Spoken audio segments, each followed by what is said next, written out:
une bonne position et nous retrouver pour qu'on puisse échanger ensemble sur lui, parler de lui, pour que vous puissiez mieux le connaître, connaître également ses motivations et tout ce qui va avec. D'accord? Ok, ça se passera dans cette émission Star at Home numéro 7. Toujours avec Grâce. Et n'oubliez pas, hein, à la fin de ce direct, j'offrirai une fois de plus une autre bouteille de Grâce pour que vous puissiez justement passer un bon moment avec votre famille durant cette période de crise sanitaire due à la pandémie du Covid-19. Voilà. Donc, sortez, mais sortez en étant très, très prudent. On va essayer de recontacter Malox. Il avait un petit problème de connexion tout à l'heure. Bonsoir à ceux qui nous retrouvent. Hein, pour ceux-là qui nous retrouvent à l'instant, ben, vous êtes dans l'émission Star at Home avec Malox qui est notre invité. Tu m'entends maintenant? Ouais, là, je t'entends, je t'entends. Le Viber. Ouais, l'homme du beurre. Mais franchement, tu es à la maison, tu portes le masque. Où tu es au boivement? Je suis dans mon bureau, au boivement. Au boivement. Depuis qu'on a levé cette note sur le compte. Ça va sinon le boivement? Ouais, ça va. C'était full hier. Ça va être full aujourd'hui, ça sera full demain. Ouais, il faut... ouais. C'est tout full chez toi, non? Ouais, c'est toujours full. Genre, c'est l'argent qui entre. Ah, il faut qu'on travaille, hein. On va faire comment? J'aime d'abord l'argent. J'aime d'abord l'argent. On aime tous l'argent, chérie. On aime tous l'argent. Je suis obligé d'aimer le travail aussi. Les deux vont de pair. Ouais. C'est vrai, il faut travailler pour mériter son pain. Alors, Malox, merci déjà d'avoir accepté l'invitation. Pour ceux-là qui aiment dire que tu aimes le buzz et tout ce qui va avec, il faut quand même dire que tout ce qu'il y a comme information sur toi depuis quelques jours, l'émission a été arrêtée bien avant même que ça ne puisse éclore. Donc, je suis très contente. Je suis très contente que tu aies accepté ce direct. Le but, en fait, c'est de te connaître, de connaître tes motivations, de savoir qui est l'homme derrière le nom Malox. Donc, on joue sans langue de bois, on se dit les vérités, on se dit les choses et on s'amuse. Ouais, c'est bien. Tu es d'accord? Ouais, d'accord. D'accord. Alors, mais dis-moi justement, parce que dès le départ, il faut qu'on parte du départ. Ton nom Malox, d'où ça vient ça? Mon nom Malox, c'est le nom, ça vient du médicament Malox, même qui calme les maux d'estomac. Mais c'était le médicament de ma soeur cadette. Elle est décédée aujourd'hui de cancer. Donc, c'est le médicament qu'elle promet pour calmer ses maux d'estomac pendant la chimio. Donc, après, bon, avec l'histoire qu'il y avait autour, parce qu'elle écoutait mes chansons, elle était mon premier fan, elle connaissait toutes mes chansons et je débutais dans le rap. C'était une période un peu compliquée, difficile. Pour moi, son décès m'a vraiment marqué et traumatisé. Donc, c'était un hommage, le nom Malox. C'était un hommage que j'ai pris, c'est un hommage à ma soeur cadette, justement décédée du cancer, que j'ai pris ce nom-là, comme une promesse. Oui. Comme une promesse que j'ai faite. Une promesse de réussir. Oui, de réussir dans ce que je...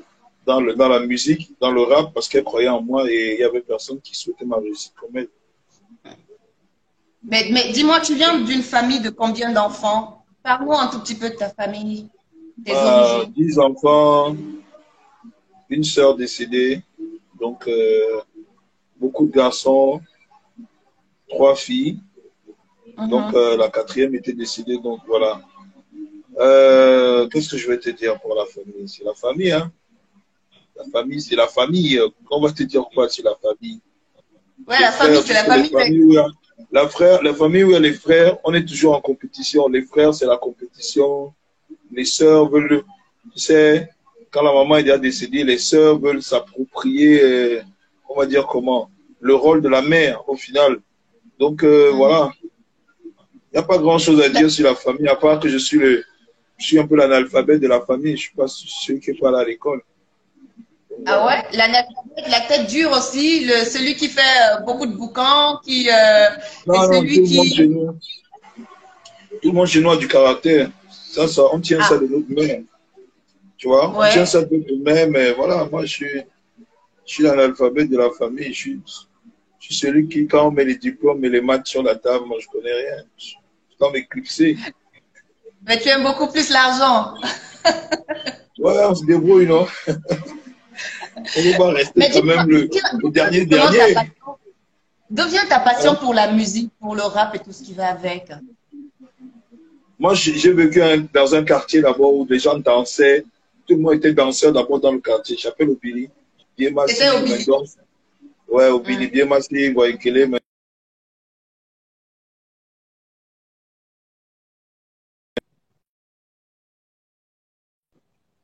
Donc, oui.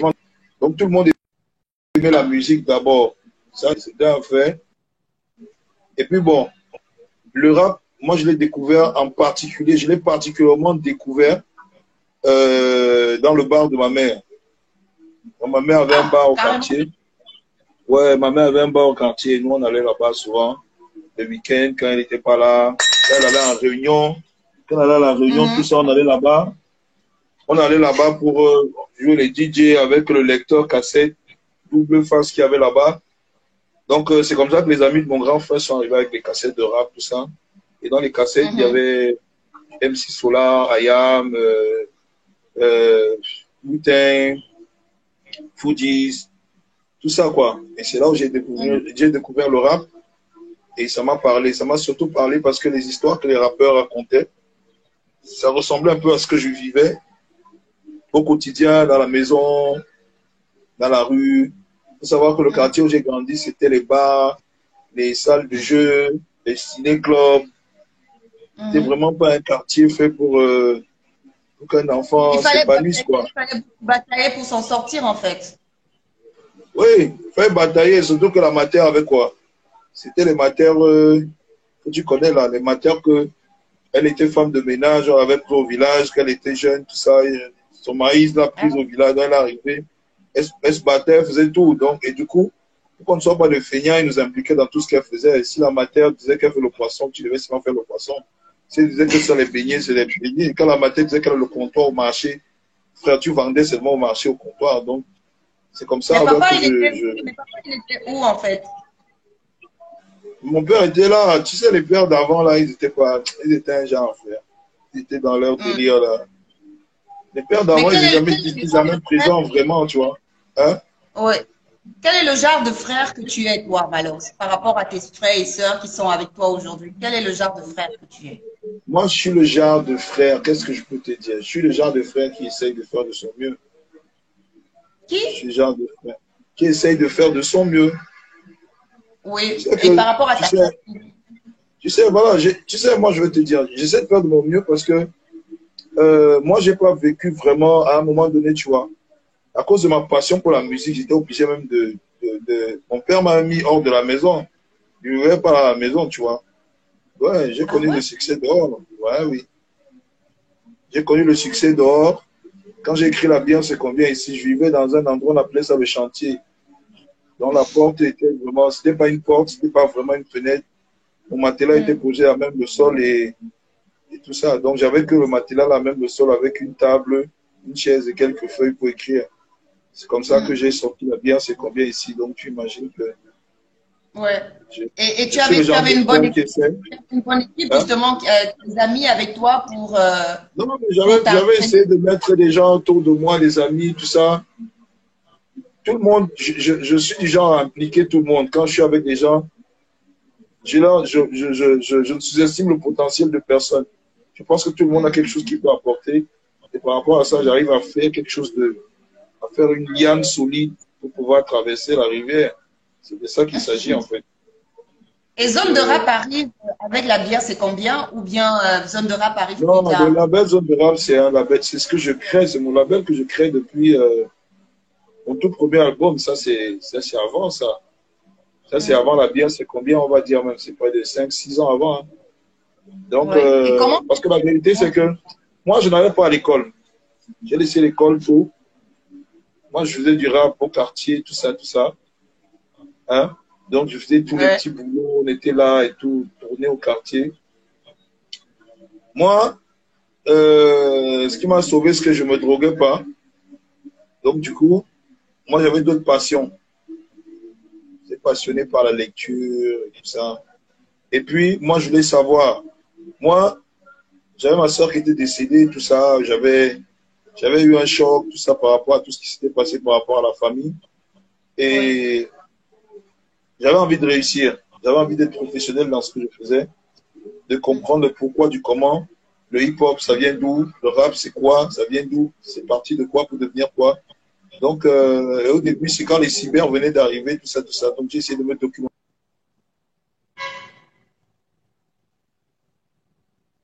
Oui. Tu essaies de te documenter en fait par rapport au rap, par rapport à... Oui. Oui. Allô? Oui, Donc, je disais donc, à l'époque, il n'y avait pas de producteur. Mhm. Il n'y avait pas de studio d'enregistrement. À la limite, à Yaoundé, tu entendais parler de Mapan Record, mais c'était des trucs fermés. C'était entre eux, Wistungi et sa C'était un team. lobbying, en fait. C'était un truc d'amis Ouais, donc également. c'était compliqué. Vous traînez avec les gars de Fustel, de machin, pour avoir un machin. C'était compliqué, il n'y avait pas de studio, tu vois. Donc, Mhm. il fallait que je sache comment m'orienter. J'étais tellement passionné que je savais que j'avais quelque chose à donner. Donc, il fallait que je trouve un moyen de m'orienter, de me faire, parce que, en fait, ma vie a toujours été ça, me construire avec tout ce que j'ai devant moi. Donc, il fallait que je m'oriente et j'ai pu. Et c'est en me documentant que j'ai appris comment on pouvait monter un label indépendant. On pouvait, on pouvait sortir un projet de street album d'abord pour commencer, avant de partir sur un album, avant de. C'est comme ça donc que je monte le projet Zone de Rap et, et je sors mon premier après avoir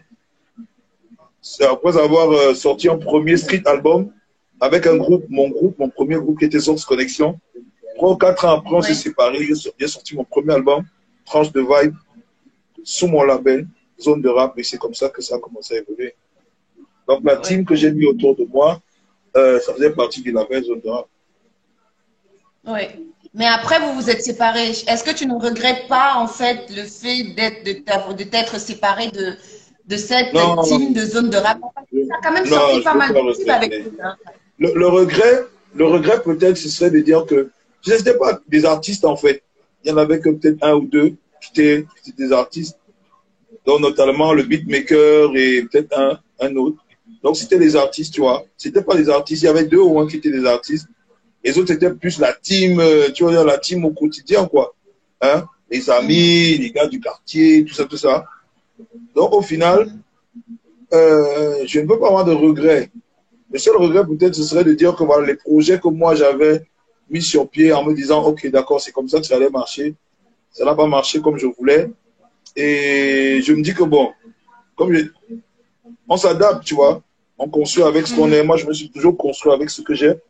Donc, je ne peux pas Pourquoi tu avoir de t'es regret séparé parce que. de cette équipe-là? Parce que ça a quand même fait un grand buzz suite Non, à tout la ce que je fais séparation. fait un grand Qui buzz. a quand même contribué, qui a quand même contribué à te mettre à un certain niveau, mine de rien, Malox. Non, mais le problème, c'est que vous ne comprenez pas une chose. Hein?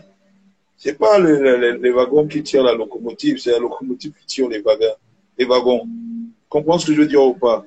Donc, à un Ouais. moment donné, je crois que le problème, en fait, c'est que c'est peut-être ça aussi l'idée. C'est ça qui est peut-être le problème, à faire croire aux gens finalement qu'ils avaient une importance qui n'en avait pas, qu'ils avaient plus d'importance qu'ils n'en avaient réellement, en fait.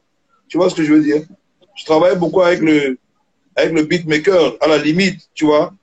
Mais les autres, Ouais, oui. ça ne Oui. constituait pas mes textes ni quoi que ce soit. C'était plus des gars, je faisais participer dans les clips, je faisais partie de mon entourage. Mais la musique, proprement dite, c'était, on va dire, moi et mon beatmaker, en réalité. Tu vois ce que je veux dire? La musique, c'était Oui. ça, c'était lui et mon. Donc, le regret, ce serait peut-être celui-là. C'est-à-dire dire que, ok, ça n'a pas marché. Mais en réalité, dire que la team a posé un problème, qu'il soit là ou qu'il soit pas là. Moi, je ne pense pas, puisque les hits ont été faits, les salles ont été remplies, les cachets signés avec ou sans Mhm. eux. Donc, Mhm. et je pense même que plus sans eux qu'avec. Donc, ce n'est que, je pense que c'est pas un truc que je devrais regretter. Au contraire, je pense que c'est un autre stade de mon évolution, en fait. C'était une autre Est-ce que tu as étape. pu remplacer ceux qui sont partis, du moins ceux que tu as chassés? Je Est-ce t'entends que tu as pas pu là. remplacer ceux que tu as chassés dans Attends, Zone de une Rap? seconde, une seconde. D'accord.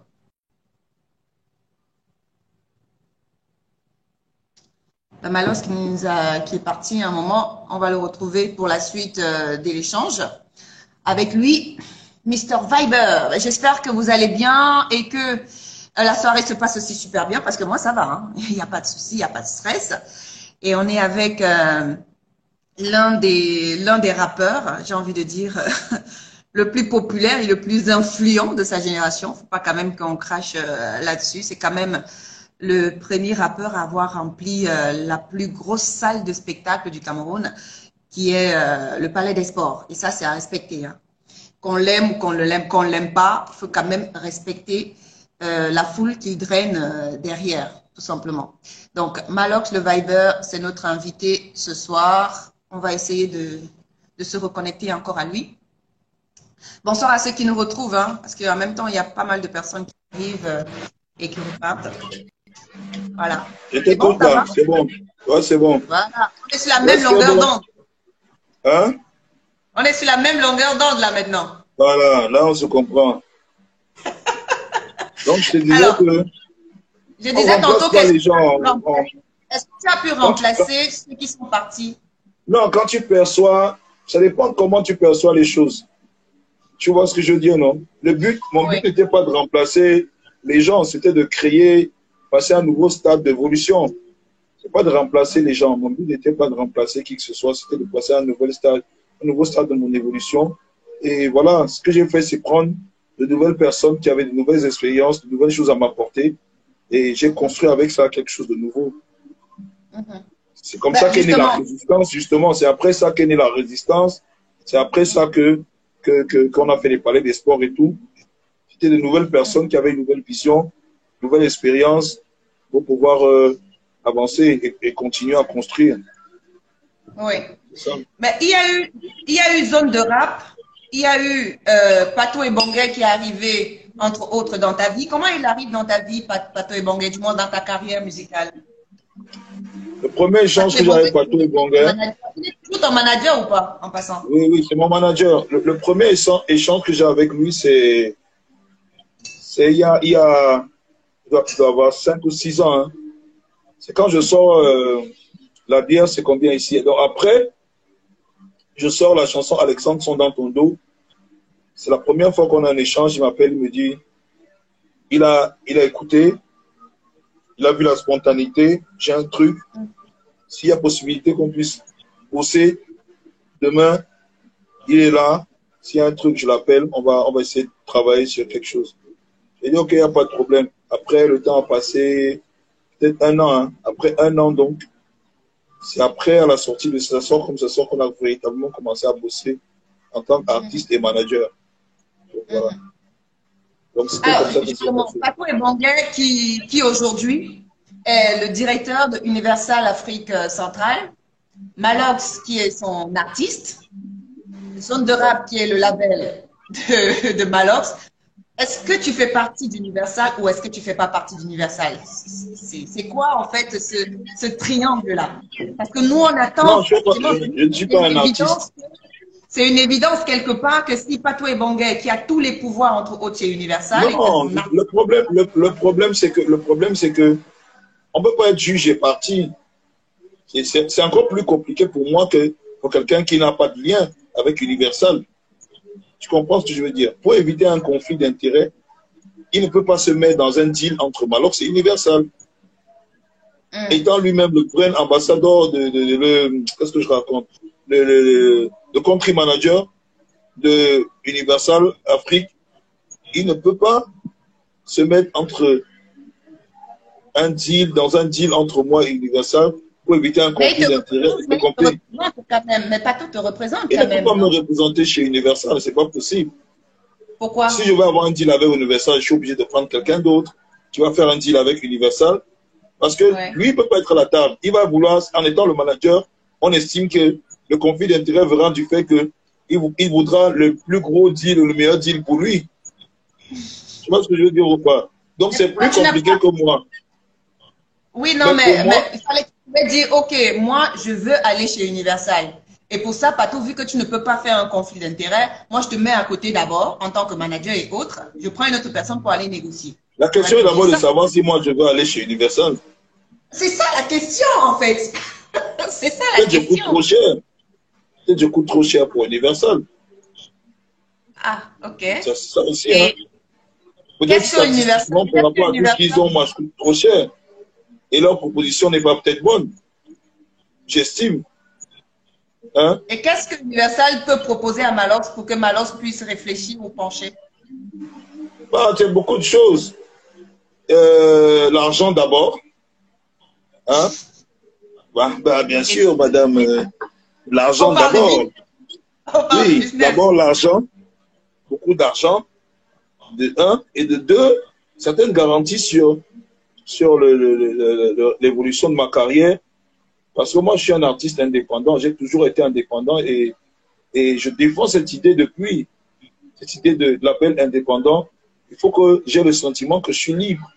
Parce qu'il y a aussi ça, le problème avec les grandes boîtes, c'est que on a vite fait d'être pris dans un étau et il est difficile après de pouvoir s'exprimer ou de pouvoir défendre ses convictions personnelles. Et au Ouais. final, on se dit, OK, d'accord, ça va prendre 5 ans, ça va prendre 6 ans. Mais en 6 ans, on devient autre chose. On finit par nous modeler, nous façonner et on en ressort de là comme un clown. Tu vois ce que je veux dire? Oui. Un clown Et, qui se fait téléguider malgré qu'il soit hors de la boîte, qui continue d'être contrôlé par la boîte. Donc moi, mais tout part aussi d'une bonne négociation. Hein. Tout part aussi. Tu peux être indépendant, entre autres, mais tu es géré par une oui, grosse boîte comme Sony ou encore non, je suis Universal. d'accord. Je suis entièrement d'accord avec ce fait-là. Je suis entièrement d'accord avec ce fait. Par contre, ce que moi je dis, c'est que tout peut partir, c'est d'une bonne négociation. Oui.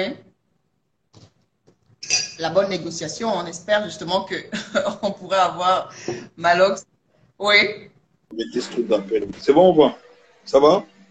Oui, oui, c'est bon. Bon, je disais donc que c'est compliqué avec les grosses boîtes. Parce que le problème avec les grosses boîtes de production dans l'industrie du divertissement, c'est que tu peux vouloir des bons termes pour ton contrat, mais on te propose beaucoup d'argent, mais des mauvais termes Mm, pour mm. ton deal. Qu'est-ce que Comme tu tu ne peux peux pas avoir faire? très peu d'argent et Qu'est-ce des que bons termes. s'il y a une grosse Malox, s'il y a une grosse firme qui arrive pour dire, OK, on va prendre Malox, on va lui donner beaucoup d'argent, quelles sont les clauses derrière que tu ne vois J'espère pas? que ça va Tu te dis, on est en train de te demander, quelle est la Je te clause? disais donc avec les grosses boîtes de production, Oui. il n'y a que 4 deals possibles. Soit tu gagnes beaucoup d'argent, mais tu négocies des mauvaises clauses. Soit tu gagnes peu d'argent, tu négocies des bonnes clauses. Soit tu gagnes beaucoup d'argent et des bonnes clauses. Soit tu fais les deux, c'est la merde. Les mauvaises clauses et peu d'argent. Hein? Mhm, mhm. Il faut éviter les conflits d'intérêts. C'est ça qu'eux, ils évitent parce que comme ils ont l'argent, ils ne veulent pas que leur argent aille n'importe comment. C'est compliqué. Je t'ai expliqué tout à l'heure qu'une grosse boîte, pour que moi, je m'intéresse, moi, d'abord, au travail qu'ils me proposent. Hein? Moi, je veux le meilleur deal possible. Hein? Je veux l'argent et je veux les meilleurs deals. Parce que moi, je Mais suis le d'abord un meilleur label deal, indépendant. C'est d'abord, meilleur pour deal, moi, le meilleur deal commence d'abord par éviter de signer en tant qu'artiste. ah, tu On peut signes ton signer en, label. oui, signer en édition, faire un contrat de licence, mais ne pas signer en tant qu'artiste. D'abord pour commencer, tu vois. Et puis, ouais, il faut être prêt psychologiquement à travailler dans une boîte parce que tu viens de l'homme. Tu deviens, c'est comme si tu as un oiseau et subitement on te dit, OK, on va te payer pour te mettre dans une cage pendant 5 ans, 6 ans. Tu comprends ce que je veux dire ou pas? C'est de ça Ouais. qu'il Non, mais s'agit. après, ça Hein? dépend. Il y a certaines personnes qui peuvent se développer dans cette cage-là. Il n'y a Mais personne toi, qui est libre. tu adores ta Il y a liberté. personne qui a un gros contrat dans une boîte, grosse boîte et il est libre. Ça n'existe pas. Tu comprends? Tu leur appartiens, ton corps, ton esprit, ton âme leur appartient. Ils doivent te contrôler tout, jusqu'à dans tes rêves la nuit. C'est comme ça. Où est-ce que tu veux aller avec Zone de Rap? Comment tu vois Zone de Rap d'ici 5 ans, 10 ans? Zone de rap, j'expliquais aux gens que C'est une maison de production, hein, qui fait, parce que c'est une zone de révolution artistique positive, une plateforme socio-culturelle axée sur le développement et la promotion de la culture urbaine en Afrique. Quand je dis culture urbaine, ça ne se limite pas au rap, à la musique. C'est bien, c'est Non, mais revenons en fait au sujet, Malox. Donc, pour toi, c'est pas pour aujourd'hui ou pour demain que tu vas signer avec une médium, en gros. Non, c'est pas ça. Si on me propose un bon deal, je signe, non? Pourquoi pas? Ouais. Ça dépend de ce qu'ils vont me proposer. Mais pour l'instant, ce qu'ils proposent, ça ne me dit rien. Mais en fait, sur toi, Malox, de zone de rap et tout ce qui va avec. Alors, en 2019, tu n'as pas véritablement sorti, j'ai envie de dire, de vidéoclip, hein, mine de rien, à part Montre-moi, la chanson que tu as sortie. Tu n'as vraiment pas sorti en fait. Et pourtant, ça a été une année vide quelque part. Pourquoi? Ouais, ça, j'ai sorti qu'une chanson. En vérité, c'est que j'étais un peu lassé de sortir des singles, tout ça.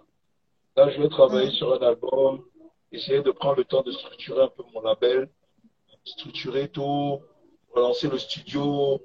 Il fallait ouvrir aussi le boisement, tout ça. Il y avait beaucoup de choses qui étaient en cours que j'avais déjà mis en stand-by depuis. Je me suis dit, ok, d'accord, je vais prendre le temps pour faire tout ça. Et surtout, prendre du temps pour travailler sur un album parce que j'enchaînais les singles, mais j'avais jamais pris le temps de véritablement travailler sur un album. Ça demande plus de temps, ça demande plus de travail sur la forme, sur le fond, tout ça. Donc j'ai décidé de prendre ce temps-là pour travailler sur un album, structurer un certain nombre d'éléments. Il faut savoir qu'on a des featuring aussi qu'on a fait internationaux qui sont là à gauche, à droite. On n'a pas vraiment sorti, on n'a jamais sorti ces chansons. Elles sont là, donc Pato et moi, on voulait prendre le temps de travailler sur cet album pour avoir une démarche nouvelle et en même temps pouvoir mettre sur pied un certain nombre de projets qui étaient déjà là en stand-by, donc notamment le boisement, le studio, plein de trucs que je suis en train de mettre sur pied. Donc, tu as des chansons en fait qui sont en boîte parce que certaines personnes disent que tu en manques d'inspiration, musicalement parlant. Les gens sont libres, hein. Tu sais, les gens sont libres de dire ce qu'ils veulent. Hein. C'est comme ça qu'on est au Cameroun. Les gens ils disent ce qu'ils veulent. Souvent ils disent de la merde, souvent ils disent des trucs intéressants. Dans le cas justement de ces gens qui parlent, c'est de la merde qu'ils sont en train de dire. Et voilà, donc ils sont libres de dire ce qu'ils veulent. Toujours est-il que je prends du temps pour structurer ce que je suis en train de faire. On ne peut pas faire la même chose tous les jours. Hein? Depuis 2014, 2015, j'enchaîne les singles. J'ai explosé tout le marché.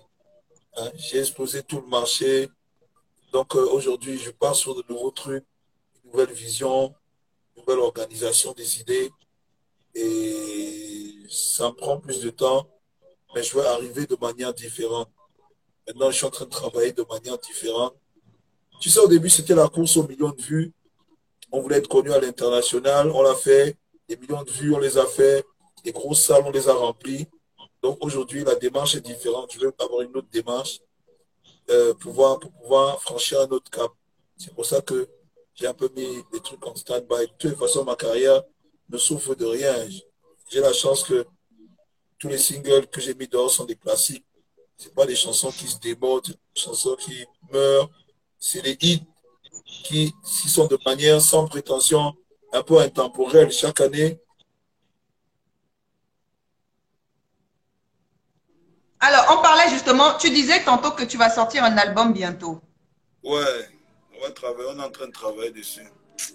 Le travail, c'est pas évident, on travaille. Et que ton album, parce que tu disais tantôt que cet album-là ne va pas ressembler aux autres albums. On s'attend à quel genre de chanson, à quel genre d'album? Non, forcément que l'album aura des featuring. Il y aura beaucoup de featurings nationaux, internationaux. La gestion de l'album sera différente. C'est une nouvelle orientation dans tous les sens. Justement, c'est intéressant quand tu parles de featuring parce qu'on a constaté en fait que tu ne fais pas toi des featuring en fait avec des artistes. On a constaté ça. C'était dû à quoi? C'est que le featuring, il ne faut pas juste le faire parce que c'est au feeling. Tu sais, c'est un business. Il faut savoir comment pouvoir le placer, quel moment, sur quelle plateforme, comment faire. Donc, on est en train de structurer tout ça. Surtout que moi, je vais sortir les éléments sous mon label. Et si les éléments ne sont pas vraiment prêts pour sortir tout ça, ça sert à quoi de les faire? Parce que moi, je suis un gars, j'ai horreur de l'échec. Moi, j'aime pas les trucs, je fais, ça passe inaperçu, je déteste ça. On ne peut pas mettre l'énergie de deux, trois personnes autour d'une chanson et puis ça passe comme ça et c'est normal. Donc là, on est en train de structurer tout en ce qui concerne le label pour être sûr que chaque fois qu'on met un truc dehors, ça a un impact. Donc pour ça, il y a beaucoup d'éléments qui interviennent et les gars ne savent pas ça. Les gens souvent ne savent pas qu'il y a beaucoup d'éléments qui interviennent, quoi. Ouais. Dans un featuring, en fait. Donc, on aura un Malox avec des featuring internationaux et nationaux. Ouais. Tu resteras dans ton même style de Malox, toujours dedans, le bon plantain, toujours ce style-là ou bien? Ouais, j'ai mon style qui me définit en tant que Malox, dans lequel je me définis en tant que Malox. Donc, Oui. ça, c'est mon approche. C'est comme ça que je me définis. Mais maintenant, ça, c'est pour les thématiques. Toujours proche de la rue, toujours avec le flow que j'ai et dire les choses telles que je les dis de manière assez directe.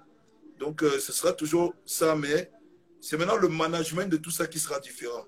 Comment est-ce qu'on amène, comment est-ce qu'on expose, comment on expose, comment on distribue, tout ça qui sera différent. Donc, on est en train de mettre tout ça. Parce que là, tu as formé une équipe où c'est toi et les mêmes personnes avec qui tu es depuis un moment qui vont gérer. Il y a une nouvelle équipe, on est sur de nouvelles réflexions, il y a une nouvelle équipe, on est sur de nouveaux trucs. C'est pour ça que je t'ai dit que ça va prendre du temps parce que on est en train de peaufiner quelque chose de différent en fait, de tout ce qui a déjà été fait. Il y a beaucoup de gens, c'est pas forcément des Camers. Il y a beaucoup de gens sur le truc, des Congolais, des Ivoiriens, des trucs ça. Il y a plein de gens dessus.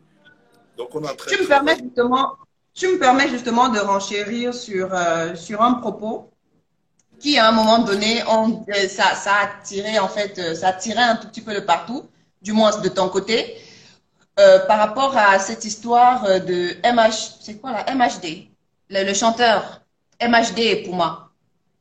Moi, ça me fait plaisir.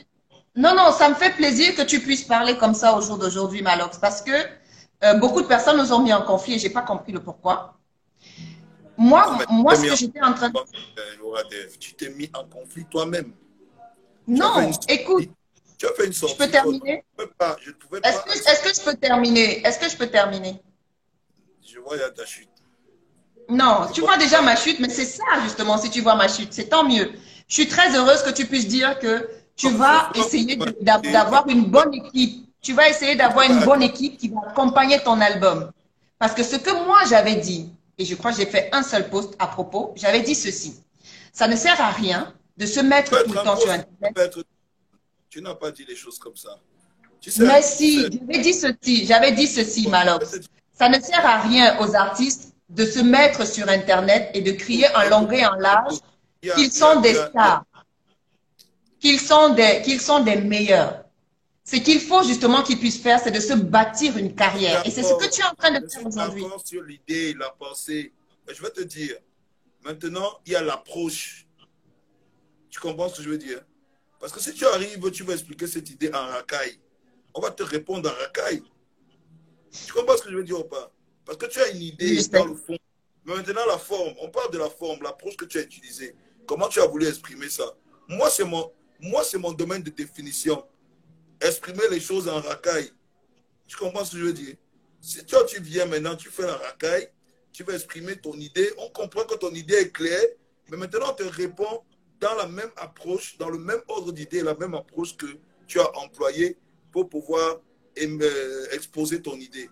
Et c'est ça qui pose problème. C'est de ça que je suis en train de parler. Mais dans tous les cas, je crois qu'on allait dans le même sens, mais ça allait dans tous les sens. Le but, comme tu l'as dit, non, ça allait dans tous les sens. On était, attends, hey, écoute, on n'était pas, moi, quand je parle à quelqu'un d'une certaine manière, ce n'est pas qu'on est ennemi. Je te réponds, mais non, pas du tout. Comme tu as posé ton problème. On me dit chez nous au quartier, on prend comme tu viens. On te prend comme tu viens. Tu comprends ce que je veux dire ou pas? Parce qu'après, tu veux quitter d'un registre à l'autre. Mais non, tu es venu avec une approche bien précise, une façon d'exprimer tes idées. On te répond dans le même ordre d'idées et la même approche. Hein? Mais seulement, tu ne sais pas que c'est la rue.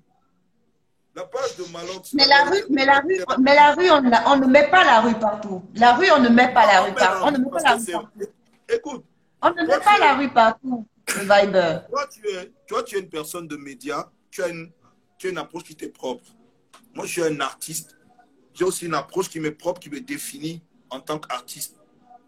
Je me définis comme étant un représentant de la rue, au sens premier du terme. C'est-à-dire que, de manière primitive, de manière terre à terre, tu vois, c'est ça l'approche de Malox.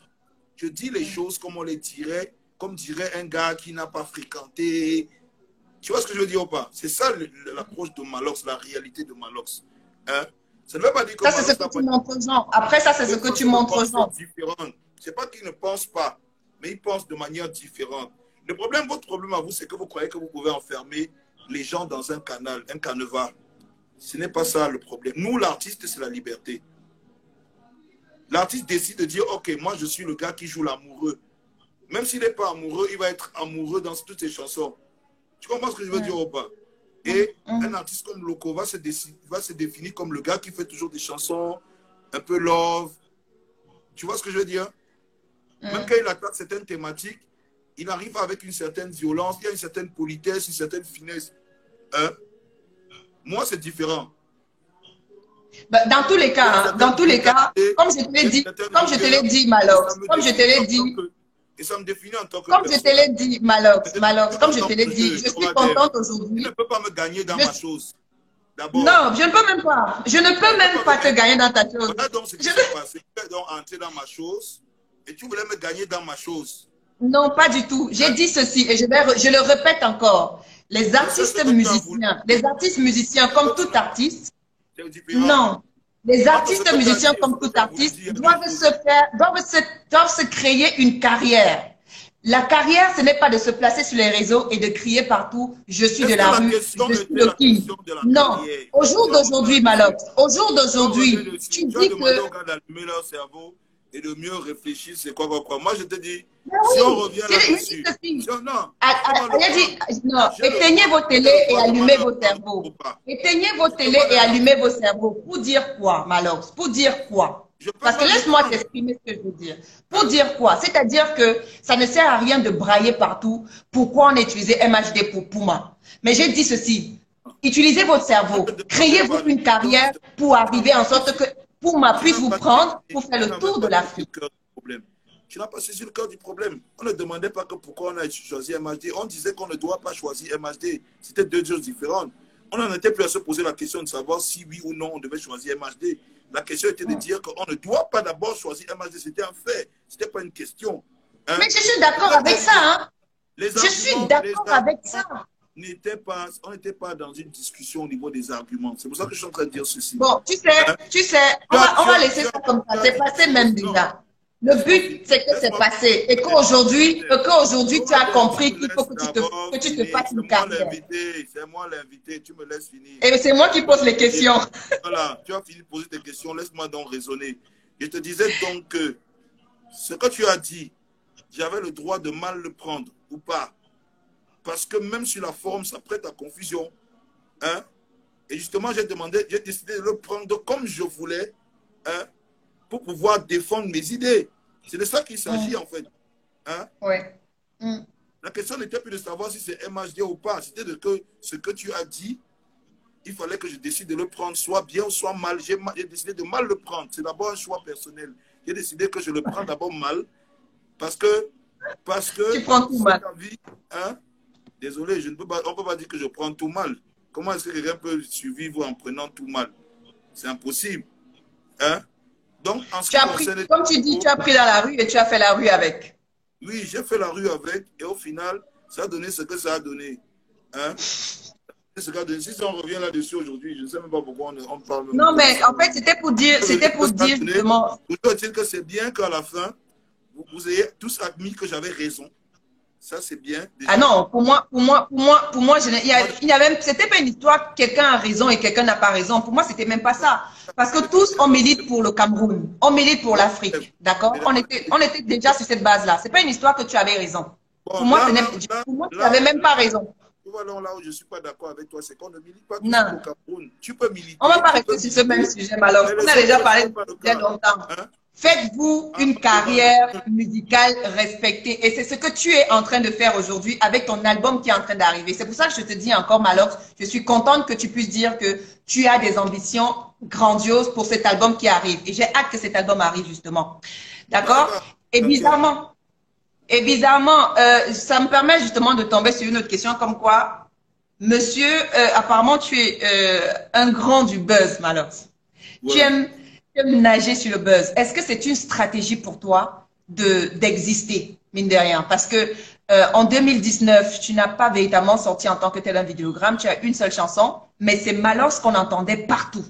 Et pourquoi? Pas pour des chansons, mais uniquement sur des clashs, en gros. Est-ce que c'est une stratégie pour toi d'exister? L'artiste fait partie de la société qui a fait de lui ce qu'il est. Il faut savoir que quand on dit que tu es devenu un artiste populaire, ça veut dire que la société te donne un canevas, une voix pour pouvoir t'exprimer en son nom. Parce que c'est ce que les gens ne savent pas. L'artiste qui ferme sa gueule, c'est un trou du cul. Aucun artiste ne devait fermer sa gueule. Un artiste doit donner son avis. Parce Bien que sûr. la position... Parce que je vais te dire, le fait d'être un artiste, qu'est-ce que ça fait de toi? Ça te met dans un canevas, dans un groupe social bien précis. Hein, la société t'accepte parce qu'elle a le sentiment que tu ressembles à certaines personnes de la société. Déjà, il faut savoir qu'un artiste ne peut pas ressembler à tout le monde. Ne peut pas plaire à tout le monde. Chaque artiste ressemble à un groupe dans la société qui a certaines sensibilités, une certaine façon de penser, une certaine façon de marcher, une certaine façon de défendre ses idées. Hein? Tu comprends ce que je veux dire ou pas? Ce qui fait que moi, je représente un certain groupe dans la société qui a une façon de voir les choses. Hein? Je représente ce groupe-là qui donne son avis, qui pense qu'ils doivent donner leur avis, hein? Et défendre leurs idées, même si des fois elles sont différentes et elles peuvent prêter à confusion et choquer. Mais alors, je te comprends. Je te comprends, mais je veux dire que ce que j'essaie... Tu peux me dire, Laura Dave, que je peux passer un an parce que j'ai décidé de mettre une pause et travailler sur un album, que pendant je travaille sur un album, je dois fermer ma gueule sur tout ce qui se passe dans la société. Mais non. Mais non. Ce ne serait plus moi. Non. Ça ne serait plus moi. Comment ça, je ferme ma gueule sur tout ce qui se passe dans la société? Mais pourquoi donc parler sur tout? C'est-à-dire que tu On ne peut pas parler sur tout. Mes avis. Sur tout et tu prends sur toi pour en faire tout un buzz et des clashs. Est-ce ma faute si mon avis est pertinent sur certaines questions? Est-ce que j'oblige les gens à venir sur ma page quand je décide de parler d'un sujet? Non. Je parle d'un sujet, point barre. Je ne sponsorise pas mes publications, les gens le savent. Je parle d'un sujet et les gens, mes avis sont pertinents.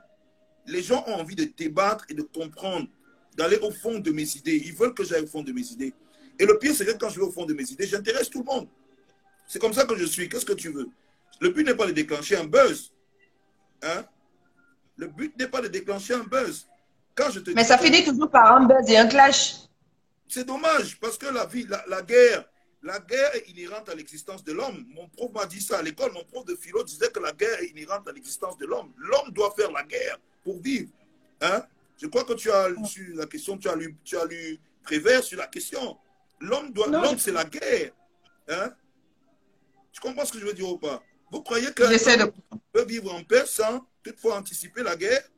Ça n'existe pas. Tous les pays sur Terre, pour vivre en paix. Donc Malox, c'est la voix de la rue. Malox, c'est la voix des sans-voix, ceux qui ne peuvent pas parler. Malox, c'est le défenseur, en gros. Non, je ne suis ni la voix des sans-voix, ni la voix de la rue. Je suis l'un des représentants de la rue, hein, parce qu'il y en a plein, et on peut avoir des avis contradictoires, hein, mais c'est ce que moi, j'ai un avis qui est souvent pertinent. C'est ça qui fait ma particularité. C'est que j'ai une façon de poser mes problèmes. Pas toujours. Il suffit, tu sais très bien qu'au jour d'aujourd'hui, Malox, tu es quelqu'un qui est très influent. Pas que je donne oui, des tu es exemples. influent, tu as ta cible, tu as tes fans, Quand tu tu crois vois. que je suis influent par hasard, tu crois que c'est vraiment un fait du C'est ce que hasard je que je dis, sois c'est ce que influent. je dis, c'est-à-dire que ce que tu diras, hein, sera Mais pourquoi interprété, les autres, quand sera ils pris disent, autrement. pourquoi les autres, quand ils disent, ça n'arrive pas à avoir le même impact? Parce que Pourquoi? Malox a parce que ton idéologie, parce que tes idées, Non, ça va toujours dans le simplement parce sens. que j'ai une façon, je ne me travestis pas, je ne sais pas de trans, je ne me travestis pas et je ne trahis pas mes convictions. J'ai choisi un chemin, j'ai choisi un canevas, je reste dans ma démarche et j'essaie d'être le plus cohérent possible dans ma démarche. C'est tout. Il n'y a rien d'autre. Chaque fois qu'il y a un problème, on sait que Malox, il va penser comme ça peut-être par rapport à ce problème. Hein? Et moi, je suis capable de dire oui, je pense comme ça et de défendre pourquoi je pense comme ça. La majorité des gens, ils fuient le débat. La différence avec moi, c'est que je ne fuis pas le débat, je l'affronte. Quand il y a un problème, oui, ok, d'accord, j'ai dit telle chose, tu as dit telle chose, on débat sur la question, prouve-nous que tu as raison. C'est tout. Parce que c'est un Dans fait, tous c'est les même pas cas. un clash. Pour moi, je ne vis même pas souvent ça comme un clash. C'est ça. J'ai un amour pour le débat. C'est que les gens ne comprennent pas. Moi, je ne vis pas les choses comme un clash. Je crois que les gens ont le droit d'avoir des avis différents sur des questions. Maintenant, si tu Non, as mais un c'est avis clair. différent, il faut être capable de défendre ton avis. Ne pars pas dans un délit où tu veux monter comme une bombe pour t'éteindre comme une bûchette d'allumettes. C'est ça qui m'énerve. Moi, j'aime quand quelqu'un pose un avis qui puisse le soutenir par des arguments qui sont capables de porter cet avis-là. C'est tout. Moi, quand je dis que, ok, d'accord, telle personne a fait telle chose ou telle personne, non, je vais défendre ça. En même temps, Malox, tu ne trouves pas qu'on voudrait aussi entendre cet avis-là, on voudrait entendre ce côté que tu voudrais exprimer, ces idées que tu veux exprimer là en chanson, parce qu'en même temps, tu es un artiste musicien. C'est là où on voudrait t'entendre, que de t'entendre à chaque fois sur les réseaux sociaux qui est ton terrain de jeu, à faire des Non, clashs, à faire de buzz, et à travers. Tu peux sortir. On veut écouter Malox en chanson. C'est ce qu'on voudrait. Parce que toi, j'ai l'impression que tu voudrais qu'on te voit comme celui, le maître des réseaux sociaux. Personne ne m'a mis dans la musique pour me dire ce que je dois faire aujourd'hui. Mais on t'a connu dans la musique, Malox. Écoutez, on m'a connu dans deux choses. Dans la capacité d'écrire des textes liés à la rue d'une certaine pertinence qui, à la base, sonne comme si c'était des textes puérils et faciles, mais au fond, il y a une certaine pertinence. Et surtout, encore et plus dans ma capacité à défendre cette pertinence-là. C'est de ça qu'on parle. Hein? Qu'est-ce qui m'inspire? Je m'inspire du débat. Je m'inspire oui, du débat. mais fais des chansons. Mais fais des chansons pour exprimer aussi ça. Je me heurte à un débat où les gens trouvent que je fais l'apologie de l'alcool, de l'alcoolisme et du reste. Hein? Je défends mes idées. Je n'avais pas quelqu'un derrière moi pour venir parler à ma place. Je défends mes idées. J'ai défendu mes idées devant plein de personnes. Hein? Au final, il y a des gens qui ont dit non, il y a quelque chose d'intéressant à dire. Je suis resté dans la même démarche jusqu'à ce que les gens m'ont même crucifié pour mon adaptation du sketch de la fille du bar de Cancan dans la chanson Tu montes, tu descends. Avec les mêmes propos, mais les gens ont voulu me faire passer pour quelqu'un d'autre. Il faut que je défende mes idées. Il faut que je défende. C'est très important pour un artiste. Le truc, c'est quoi, Malox? Et voué à la mort. Et voué à l'échec. À ton avis, moi, tu crois que je dure quand les autres s'éteignent? Parce que les autres pensent qu'un artiste se limite à passer à la télé, à la radio, faire une chanson ou deux, passer à la télé, passer à la radio, se mettre sur Internet, dire bonjour, coucou, comment vous trouvez ma robe aujourd'hui? Coucou, comment mes chaussures sont aujourd'hui? Non, c'est plus ça un artiste. Un artiste, c'est celui qui est... Mais alors, on ne te défend pas, on ne te défend pas, on ne te défend pas, on ne te défend pas de défendre tes idées. On ne te défend pas d'écrire sur les réseaux. Mais tu n'es pas le seul, mais maintenant, tu n'es pas quand même le seul artiste qui défend ses idées. Il y en a beaucoup qui défendent leurs idées. Mais maintenant, le fait c'est quoi? Le fait c'est que tu vas dans un sens toujours à créer des clashs et des buzz. Je vais t'informer d'une chose. Hein? Tu comprends ce que je veux dire? Dans toutes les révolutions, il y a des meneurs et des suiveurs. Tu es un meneur? C'est une question, c'est un fait, c'est une réalité. Tu sais que les artistes, beaucoup d'artistes de ma génération, quand ils ont un problème, ils me contactent. pour que je puisse défendre leurs idées. Tu crois que j'en suis venu comment à me retrouver en train de défendre Salatiel face à Kadji? Tu crois que c'était spontané? Comment est-ce que tu penses que je me suis retrouvé en train de dire que non, on ne peut pas prendre Hiro le coq et laisser un symbole comme Salatiel parce qu'il a demandé des miettes pour représenter une bière qui est censée être la bière 100% camerounaise? Non, parce qu'on m'a posé le problème. Il m'a posé le problème dans une discussion. Il dit que non, je connais ce que les réalités que les artistes vivent. Ok, j'ai pris le choix souvent de prendre position par rapport à certaines choses. Hein? Je sais que chez nous, c'est très mal perçu. C'est bien quand on aime quand les gens ferment leur gueule, ils laissent les autres mourir. Moi, de nature, je ne sais pas le faire. J'ai du mal à chasser le naturel chez moi. Hein? Ah non, ça te sera du mal à partir. Rassure-toi. Tu sais, j'ai horreur de l'injustice. J'ai horreur de ça. Et naturellement, je suis comme ça. Ouais. J'ai horreur. En tout cas, nous, c'est le concept. Mais nous, en fait, moi qui suis une personne qui écoute tes chansons, et je crois qu'ils sont nombreux également qui écoutent tes chansons et pas forcément qui épousent certaines idéologies que tu as.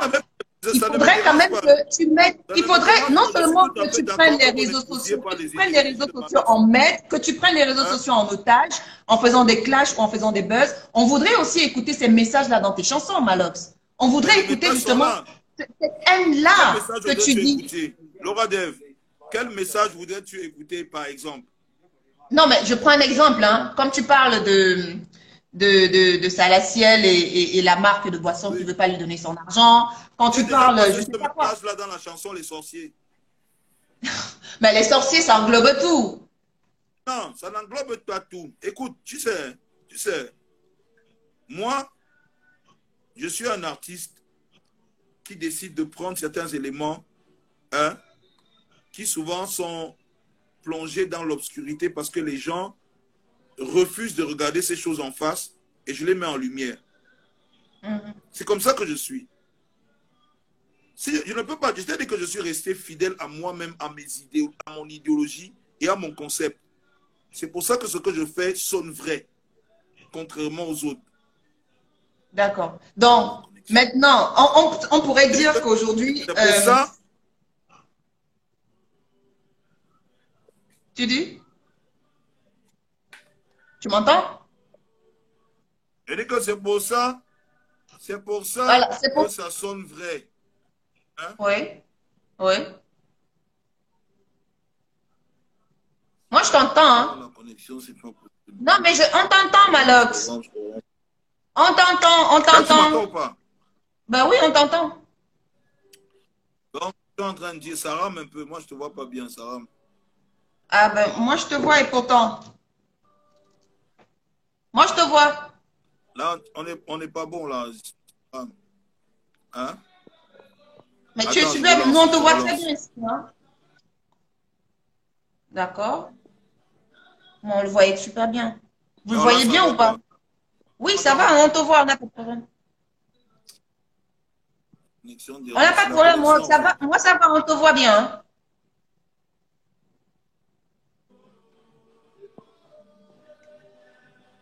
Coucou. On te voit, Malox.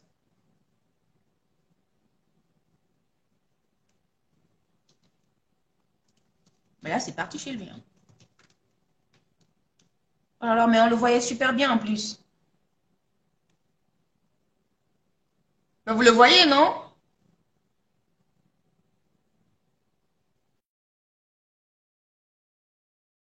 Quand même, parce que moi, je le voyais.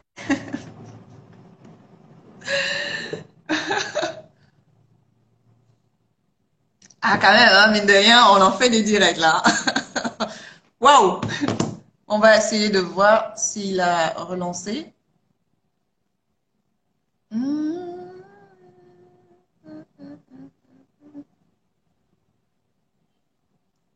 C'est quand même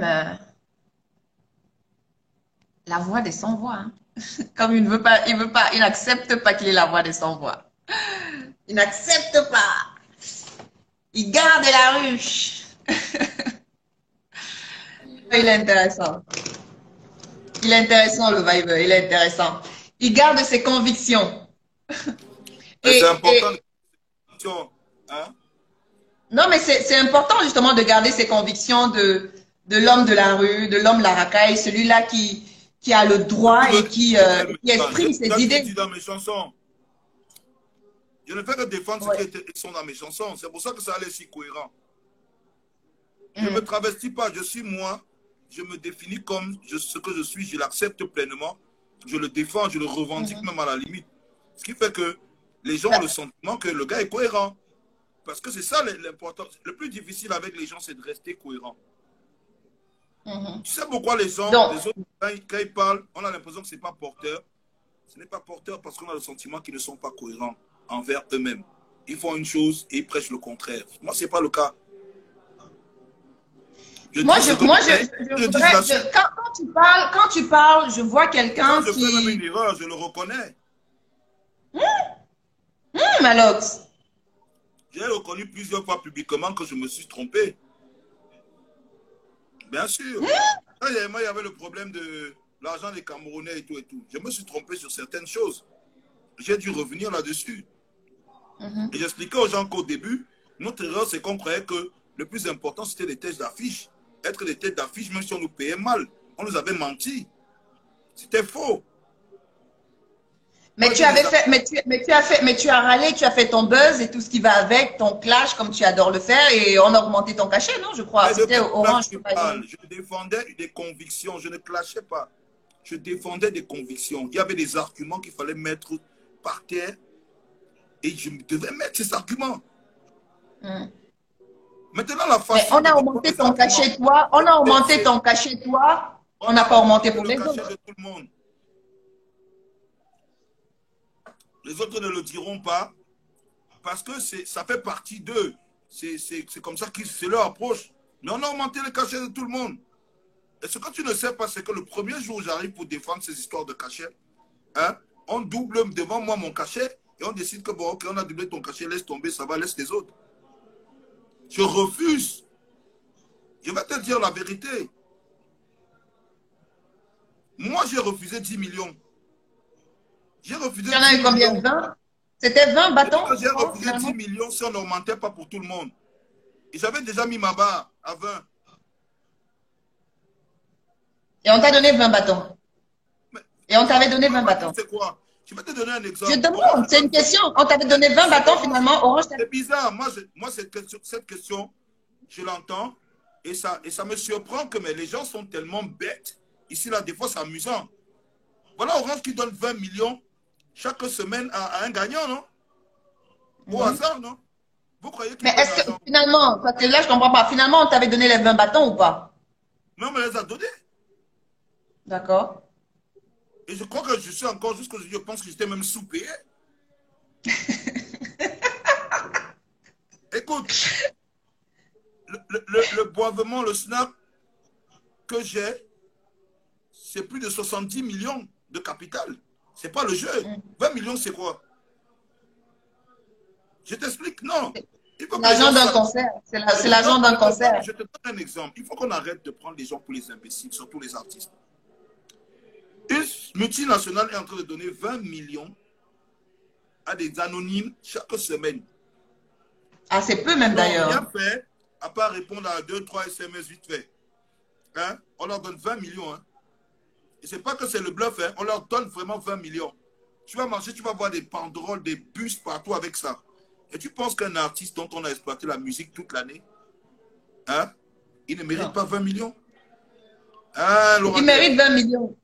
Il mérite 20 millions. D'ailleurs, non, il mérite 20 millions et peut-être même plus parce qu'après, c'est des personnes qui nous font danser tous les jours, c'est des personnes qui nous entretiennent au quotidien. Pendant toute l'année. Et tu crois qu'un gars, si on est capable, je te donne un exemple simple, parce qu'après on dit que c'est des clashs. Mais moi, je veux que les gens réfléchissent de manière logique.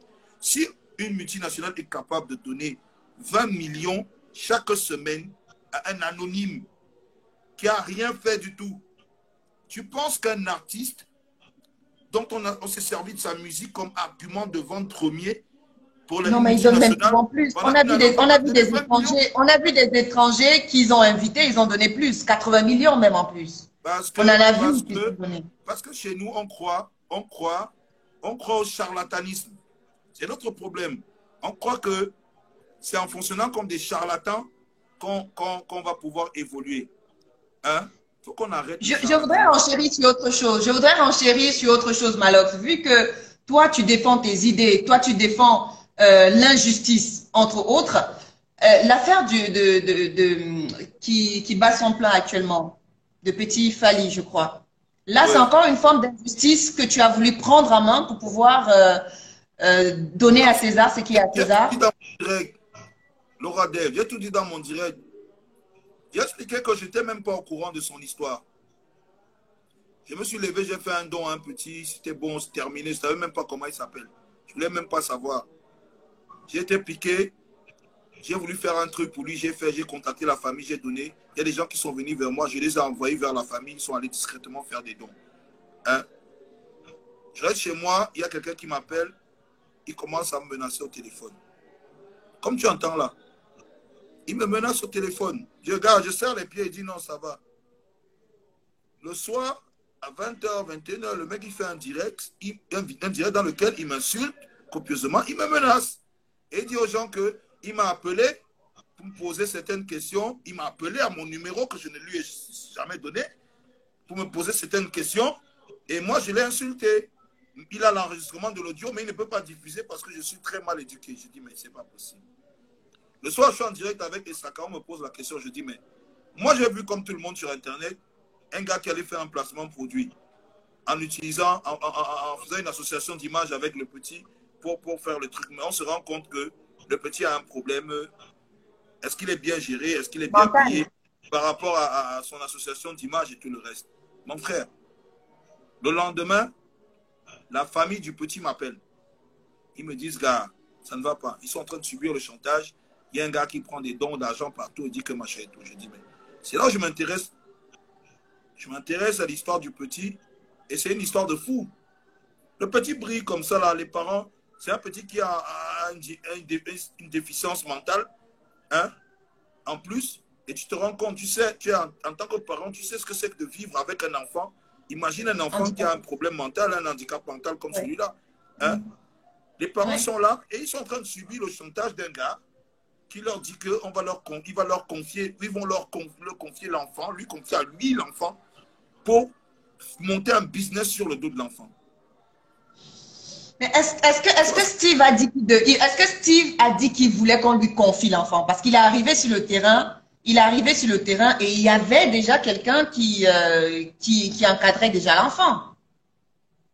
Il est arrivé sur le terrain, il y avait déjà quelqu'un qui encadrait l'enfant. Je ne crois pas qu'il a dit qu'il voulait qu'on lui donne l'enfant.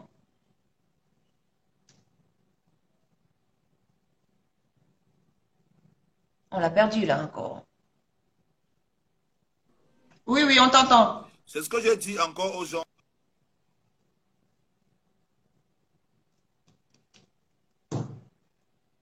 On l'a perdu là, hein, Malox.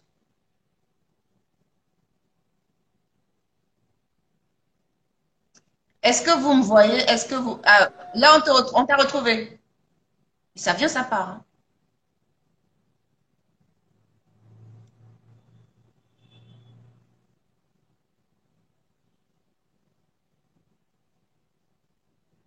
Alors, est-ce que vous êtes avec moi? Vous voyez le truc?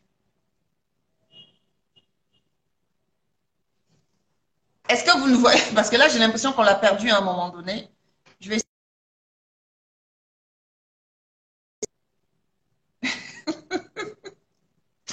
Mais vous avez des commentaires. Oui, mais là, on ne le voit pas, en fait. On ne le voyait plus. Il était déjà parti. Il était déjà parti parce que entre les insultes que X a reçues,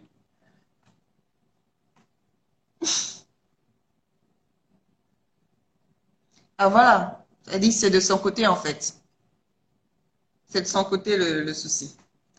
On a un gros problème de connexion quand même. Hein? D'accord. Ok, il est là.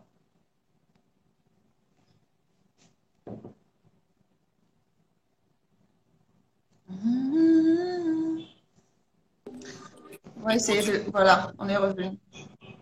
Tu m'entends? Oui, oui, oui, je t'entends. D'accord. Je disais tantôt, il m'entend aussi. Oui, allô? Oui, oui, je t'entends. Tu disais? J'étais en train de Allô? dire que, mais est-ce je crois que je ne crois pas, tu m'entends là?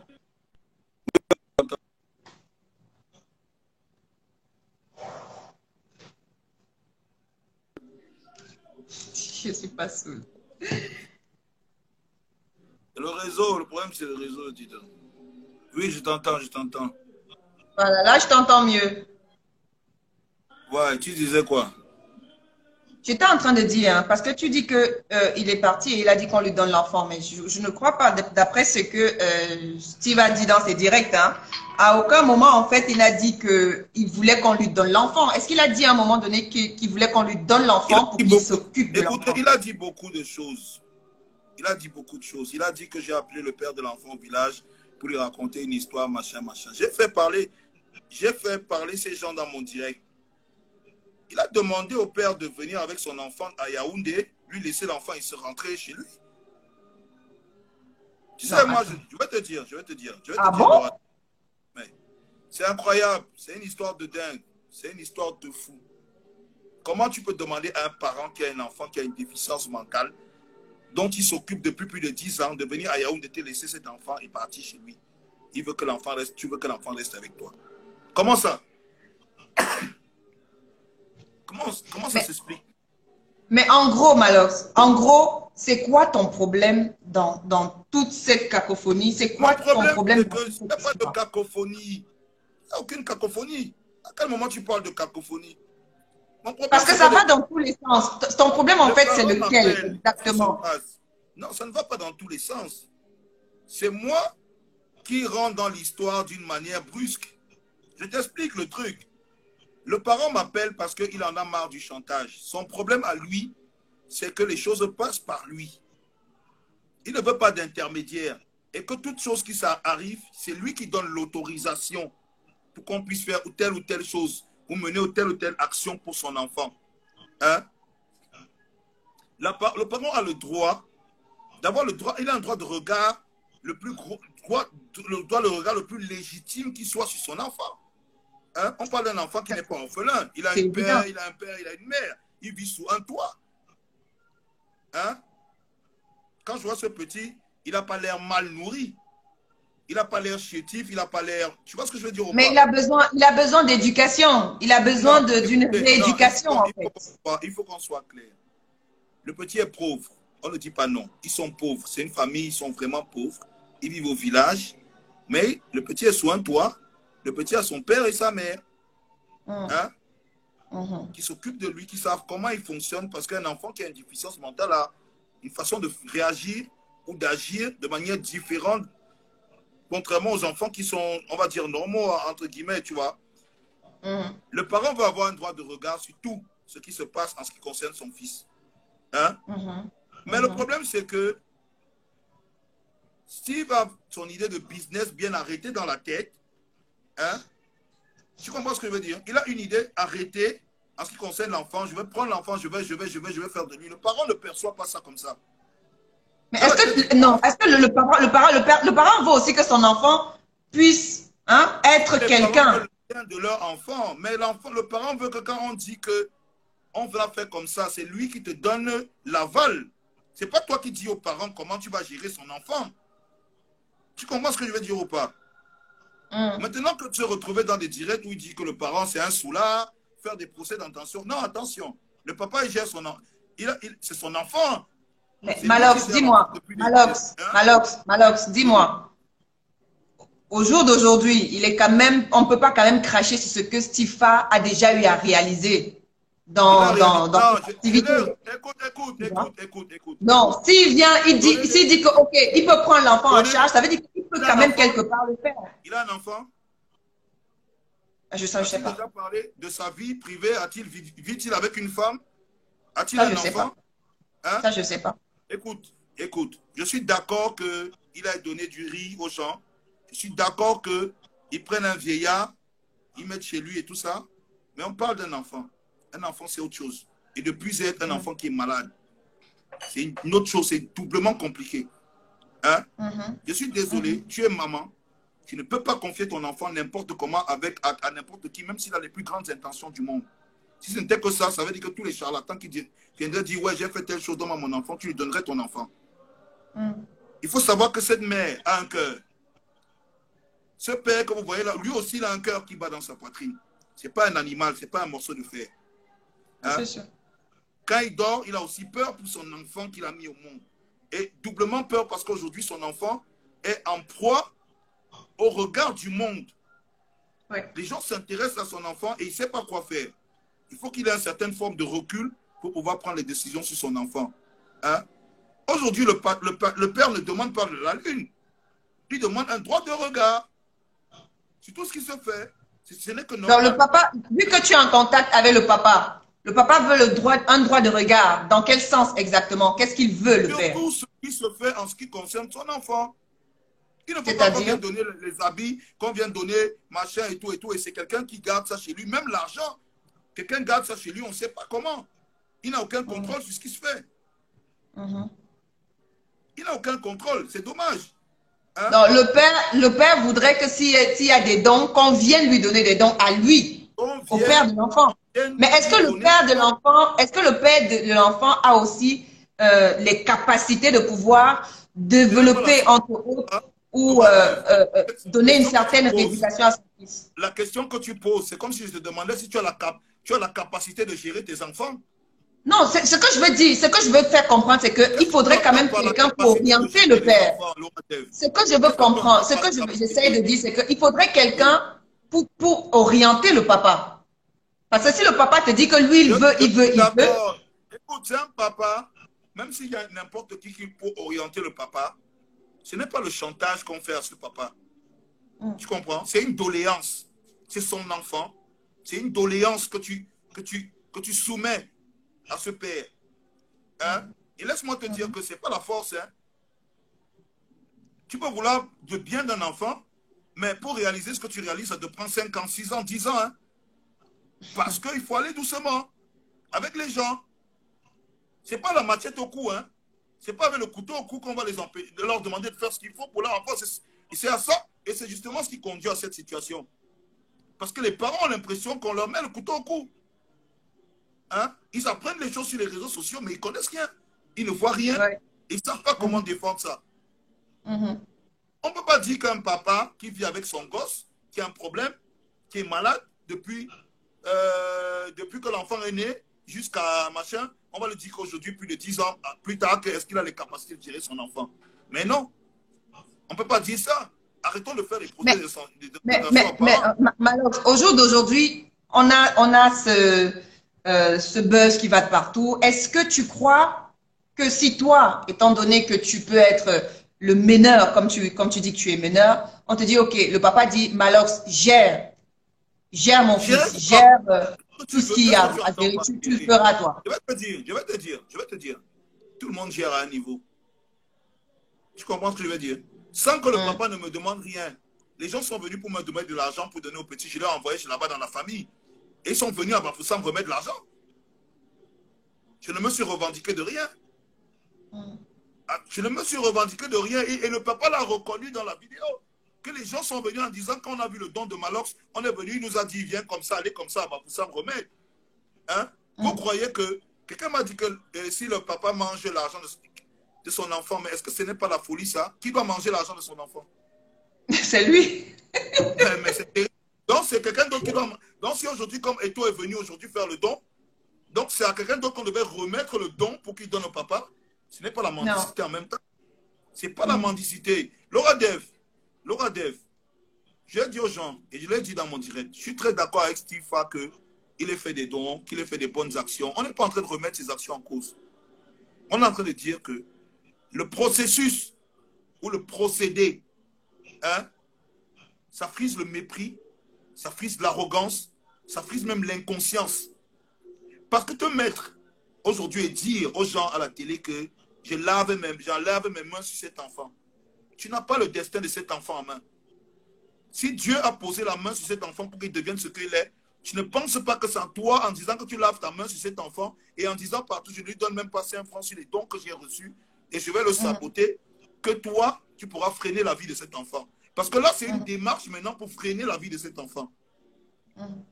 Comment peux-tu dire que tu aimes un enfant, que tu veux faire de lui quelqu'un de grand, hein, mais au moindre problème avec ses parents ou pour une histoire d'argent, de gestion d'argent, parce que tu penses qu'une partie de l'argent, des dons doit rentrer dans ta poche, tu décides de laver les mains sur les enfants.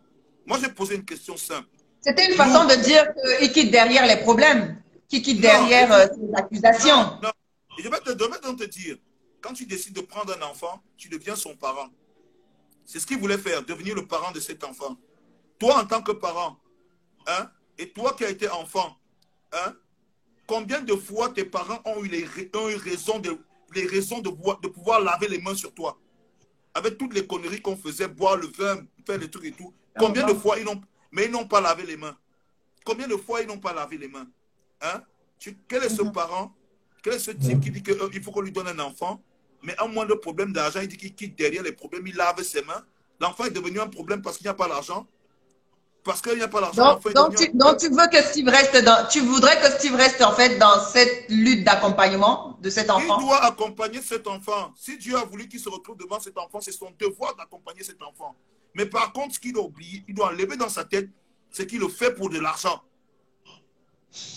Mais tu sais que c'est le business. Tu sais que c'est le business et toi-même tu le sais que c'est le business. C'est pas le business, c'est un enfant qui n'a jamais rien demandé à personne. Mais Steve, il est dans la logique que oui, on va l'encadrer, mais il faut faire du business. Non, mais le problème, c'est que s'il faille encadrer l'enfant, hein, même s'il faille encadrer l'enfant, il faut être capable de défendre les droits de l'enfant à sa juste mesure. Mais je suis désolé. La mise en scène que j'ai vue avec Yao Milo, ce n'est pas une défense de droits à sa juste mesure. Moi, je sais ce que c'est qu'une association d'image et je sais ce que ça peut coûter. Hein? C'est pour ça que j'ai dit, tu sais, Laura Dev, on n'est pas dupe. Hein? Je me retrouve à parler de ce petit aujourd'hui. Moi, je ne vais pas te mentir. Je dis rien. J'ai fait mon don. Les gens sont venus auprès de moi. Je les ai amenés vers la famille. Ils ont fait des dons. Ça a créé une spirale où les gens ont commencé à faire des dons. Moi, mon souci à moi, hein, c'est que les gens puissent avoir un œil sur cet enfant. Mais ils ne peuvent avoir un œil qu'à travers le parent, un œil crédible à travers le parent. Que quelqu'un puisse appeler demain et dire, ok papa, comment va l'enfant là? Et l'enfant et le père lui dit, ah il est là, il a fait quoi? C'est ça que je veux. C'est aussi simple que ça. On parle d'un enfant, ses rêves. Tu sais, hein, cet enfant ne rêve pas d'aller à Yaoundé ni à Douala. C'est pas ça ses rêves. Je suis désolé, c'est un gamin, vous ne comprenez même pas. Hein? Il a été spontané, il a fait un truc, ça a marché. Son étoile est brille. Il a quelque chose de puissant en lui. Il a quelque chose de fort, quelque chose de puissant en lui. Et on ne peut pas, nous, se lever aujourd'hui, dire qu'on fait du business et partir au village prendre cet enfant. Et lui, et tu sais ce que c'est que le showbiz? Le showbiz, c'est quelque chose de très aléatoire. Il n'y a pas de garantie de succès. Hein? Qu'est-ce qui se passe si le petit n'a pas de succès, s'il n'a rien, au final? Hein? Ben, il faudrait justement qu'il puisse avoir, il faudrait justement qu'il puisse gagner quelque chose, justement dans l'éducation. On le jette à la poubelle après, il vit avec ce traumatisme toute sa vie. C'est pour ça que j'ai dit que il faut qu'on arrête de parler de business là où il n'y a pas lieu de faire du business. Il y a beaucoup d'artistes talentueux en herbe qui cherchent des producteurs. Là, ils veulent faire du business. Cet enfant ne veut pas faire du business. Ses parents ne veulent pas faire du business. Pour terminer sur ce sujet, Malox, pour terminer sur ce sujet, Stifa devrait continuer à chercher à encadrer cet enfant. Et que cet enfant, on lui donne la route qu'il mérite. Il s'arrête. Écoute, moi je vais dire simplement, hein, personne n'est le Dieu de cet enfant. L'arrogance de s'asseoir devant les gens et dire je lave mes mains sur cet enfant, je ne vais plus donner 5 francs que j'ai pris, qui était censé, on te donne l'argent de quelqu'un, tu plantes, tu mets dans ta poche, tu bloques. Tu te mets là, tu commences à dire je vais saboter l'enfant, tu méprises son père, tu appelles. Ça c'est de l'arrogance et du mépris. Tu comprends? Ça ne peut pas lui profiter à lui en tant que businessman. Même si c'est le business qu'il veut faire. Hein? Parce que ça ressemble plus à un bras de fer avec les parents du genre, si je ne suis pas là, votre enfant ne sera rien. Non. Non. Tu ne peux pas dire ça à un parent. Laura Dev, tu es parent. Hein? Tu comprends ce que je veux dire ou pas? Non, je suis d'accord, je suis même pas d'accord ça. avec toi.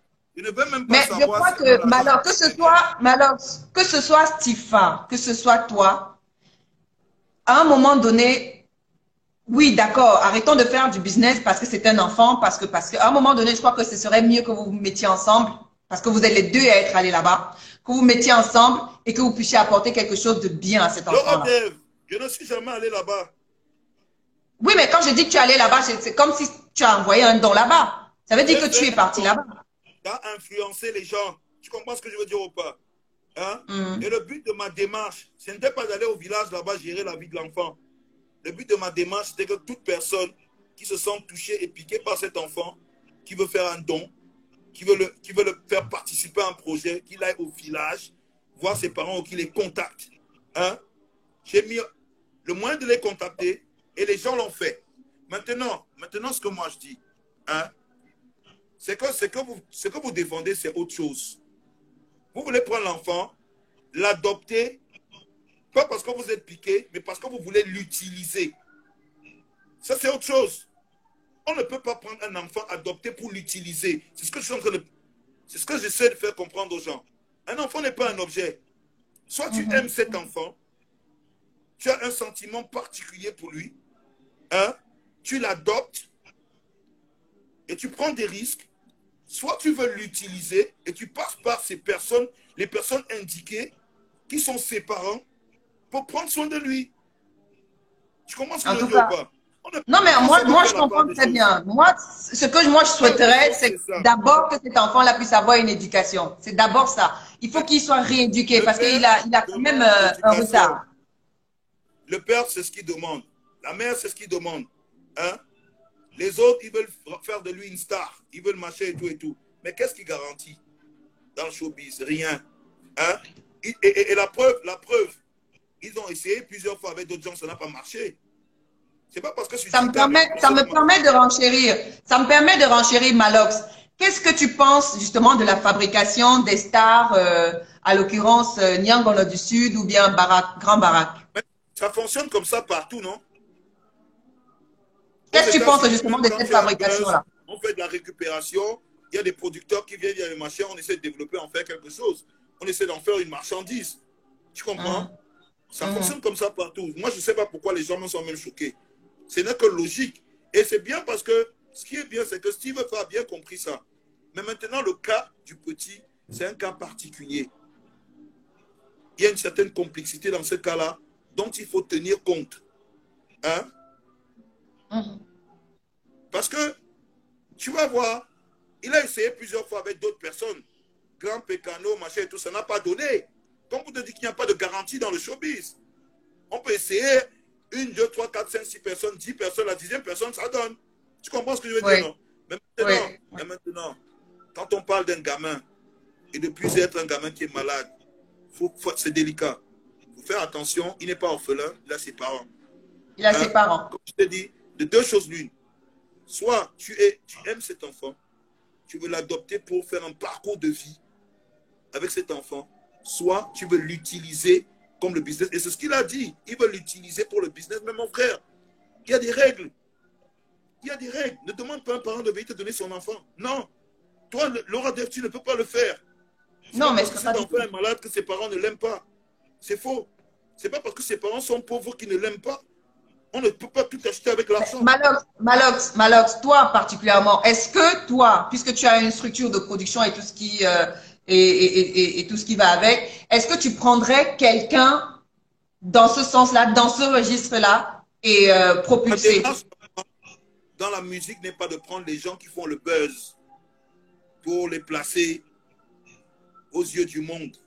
C'est pas ma démarche. C'est une sorte de raccourci. C'est dans le showbiz, on sait. C'est un raccourci. Ça peut arriver que tu puisses avoir un coup de cœur.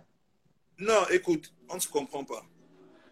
Ma démarche à moi, d'abord, c'est de développer des artistes qui ont un certain talent à la base pour pouvoir en faire quelque chose.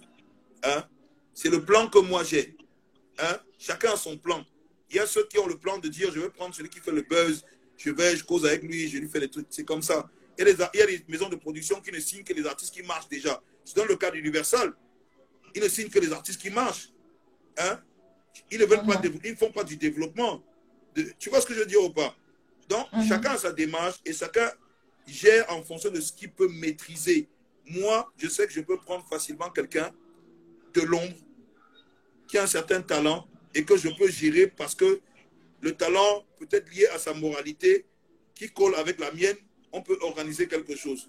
Mais maintenant, après, dire que il y a des gens qui sont comme ça, ils aiment quand quelqu'un fait déjà le buzz, on est derrière lui. Moi, ce n'est pas ma démarche. Autre chose, Malox, autre chose, vu que c'est pas dans ta démarche, et on espère que ce problème s'arrangera d'ici tôt et que cet enfant aura un meilleur encadrement dans les jours qui viennent. Non, Autre écoute, chose, écoute, parlant... cet enfant est destiné à réussir. On n'en doute pas. On n'en doute pas. Je n'ai même pas un doute. Je n'ai pas un doute. Tu sais, hein, cet enfant a ce qu'on appelle une énergie spirituelle pure. Tu sais ce que ça veut dire? Non, je veux dire qu'il est tellement pur qu'il est même dangereux. Tu comprends ce que je veux dire? Ce petit est tellement pur qu'il est dangereux. Que tout ce qui est impur qui le touche risque de finir en cendres. Je te dis la vérité. Écoute. Tu vois le showbiz. Malox, le prophète. Non, je t'explique. Parce que les gens nous écoutent. Il faut faire très attention. J'ai dit tout à l'heure dans le direct que si tu veux faire le business, tu vas dans le showbiz, mais tu es un petit frère, tu viens d'arriver, laisse-moi te donner quelques conseils. Hein? Ce petit que tu vois, tu peux porter ta malchance derrière lui. Et c'est ce qui est en train d'arriver. Subitement, les gens se rendent compte que tu es arrogant, tu es méprisant. Pourtant, ça n'était jamais arrivé. Hein? Tu dis quand même, tu as parlé du business. C'est pas lisse tout le temps. Hein? C'est pas lisse tout le temps. Laura Dev, si tu vois un petit au fin fond d'un village qui ne sait même pas ce que c'est quoi un téléphone, hein? Qui ne fait aucun effort, on lui fait une vidéo de moins de 30 secondes. Ça fait le tour du monde. Tout le monde veut savoir quelle est la vie du petit. Il faut savoir que le petit là a quelque chose de très fort spirituellement. Très, très fort. Hein? Qu'il a vraiment les yeux de ses ancêtres sur lui, comme on dit chez nous. Il faut faire très attention là-dessus. Parce que en tout cas, le message n'est pas passé, dans les oreilles des sourds. Non, mais attends, je t'explique. Le message n'est pas passé dans les oreilles des sourds. Parce qu'en même temps, il faut qu'on passe à autre chose. On a compris largement ce que tu avais à dire. Je suis. Ce petit que tu vois là, il aurait fait une vidéo. Ce serait passé, ça aurait été le fait du hasard. Mais quand le petit a 4, 5, 6 vidéos qui marquent les gens et les gens veulent se rapprocher de lui, faire un don, sache que ce petit n'est pas simple. Il faut que les gens évitent de jouer avec l'étoile du petit là parce qu'eux-mêmes, ils risquent de s'éteindre en voulant jouer avec son étoile. C'est très dangereux. C'est pour ça que j'ai dit, ces parents que vous voyez là, eux-mêmes ne sont pas simples parce que c'est ses géniteurs. Rapprochez-vous de ces géniteurs. Essayez de vous entendre avec eux. Si vous avez quelque chose à donner, donnez sans compter. Si vous avez quelque chose à faire, toi qui es en contact avec les parents, demande justement aux parents de donner un numéro de téléphone par lequel on va directement les joindre. J'ai dit dans mon direct et demain je publie cette vidéo. Demain ils m'ont dit qu'ils vont faire une vidéo où ils diront c'est quoi le numéro, comment les contacter et tout. Moi je vais publier. J'ai dit après maintenant le reste que les gens partagent, que les gens qui veulent faire des dons fassent des dons. Mais sachez que personne n'a le monopole sur le destin de cet enfant. Personne. Que tu laves tes mains ou pas, mon frère, la seule chose que tu peux éviter, c'est le coronavirus. Tu ne peux pas empêcher que cet enfant avance. Donc, c'est ça. Voilà. Autre chose, justement, Malox, toi qui es un artiste de la scène urbaine camerounaise, il y a aussi une autre polémique, pas polémique en fait, c'est même pas, c'est pas vraiment une polémique en tant que telle, c'est un vrai problème qui est le monde des artistes urbains vivent aujourd'hui, c'est ce clash qu'il y a entre DJ Bilic et Crotal. Un pour le Sinamur Cam et un pour le Sinamur. Qu'est-ce que toi tu as dit par rapport à ces deux personnes, DJ Bilic et Crotal, un pour le Sinamur et un autre pour le Sinamur Cam, parce que tu es quand même un artiste de la scène urbaine au Cameroun. DJ Bilic, comme Crotal, c'est deux artistes d'une certaine génération. Je leur ai toujours fait savoir que j'avais beaucoup de respect pour leur travail. Hein? Mais maintenant, il faut savoir qu'au-delà du respect qu'on a pour leur travail, il y a les hommes. DJ Bilic a sa façon de penser qui est propre à lui et qui a toujours été propre à lui parce que ceux qui ne connaissent pas DJ Bilic et qui le découvrent ont l'impression que c'est comme ça. c'est aujourd'hui qu'il est explosif avec son caractère, tout. Non. DJ Billy a toujours été comme ça depuis que il a lancé le projet Zomlois, depuis qu'on a découvert, que nous autres, en étant enfants, on l'a découvert. Donc, son attitude ne nous surprend pas. Hein? Crotal a aussi toujours eu cette attitude qu'il a aujourd'hui là. Parce que ce que les gens ne savent pas, c'est que c'est deux tempéraments différents. Il y a DJ Billy qui est le chaud, hein? Ouais. Et il y a le Crotal qui est la glace, il est posé, c'est l'homme de la glace. Crotal, je disais Billy, c'est l'homme du feu. Tu comprends? Et il faut savoir que tu mets le feu et l'eau dans une même maison et la glace dans une même maison. Soit le feu va éteindre, soit l'eau va éteindre le feu, soit le feu va faire s'évaporer l'eau. C'est comme ça le principe. Tu comprends? Aujourd'hui, en ce qui me concerne, je ne peux pas prendre de parti entre les deux parce que je ne suis pas véritablement membre de syndicat, de leur syndicat ou du syndicat proprement dit. Je suis encore au stade sympathisant. Je ne suis pas membre ni encore... Tu regardes de loin. Tu regardes de loin. Je regarde de loin. Ce qu'ils font, ça impacte sur ce que je fais, comme ce que je fais impacte sur ce qu'ils font. Je ne suis pas membre, encore moins membre influent, donc je ne peux pas te parler des dessous de cette affaire. Tout ce que je sais, c'est... Mais ça ne te dirait pas justement d'être dans un syndicat, toi, pour pouvoir militer pour tes droits, ou bien tu veux le faire toi-même à travers les réseaux sociaux? Non, c'est complexe. L'histoire des droits que tu entends là, c'est très compliqué. C'est vraiment très compliqué. Oui, il faut être dans un syndicat pour arriver à un résultat crédible. Tu comprends ce que je veux dire? Mais maintenant, il ne faut pas entrer dans un syndicat de manière passionnelle. Il faut prendre le temps de réfléchir sur ce que tu veux faire. Et c'est le cas pour moi. Ça peut prendre du temps. Parce qu'il faut qu'on sache qu'on doit être capable de laisser le temps aux gens de pouvoir se positionner face à certaines choses. Hein? C'est pour ça que je dis que, en ce qui me concerne, moi, pour défendre mes droits, hein, j'observe le syndicat. J'observe comment ça avance, comment ça se construit, hein, et comment est-ce que moi je vais prendre mes positions en venant dans le syndicat. Parce que de toutes les façons, d'une manière ou d'une autre, tout ça va finir dans le syndicat. Donc, tôt ou tard, tu vas entrer dans un syndicat. Tôt ou tard, on finit au syndicat. C'est un fait. Parce que le syndicat a une démarche crédible aux yeux des autorités. Hein? Et si tu veux avoir une démarche crédible, à un moment donné, il faut être dans le syndicat. Hein? Oui. Mais maintenant, comme je t'ai dit, c'est que on n'entre pas dans ces choses-là de manière passionnelle. On entre à un moment où on sait qu'on est prêt à défendre certaines idées et ne pas retourner sa veste. C'est pour ça que moi, je prends du temps pour ça. Je prends mon temps. Malox, tu es un homme de feu, tu es un homme dur de caractère, fort de caractère même, j'ai envie de dire. Est-ce qu'il y a justement une femme à côté de toi pour te tempérer?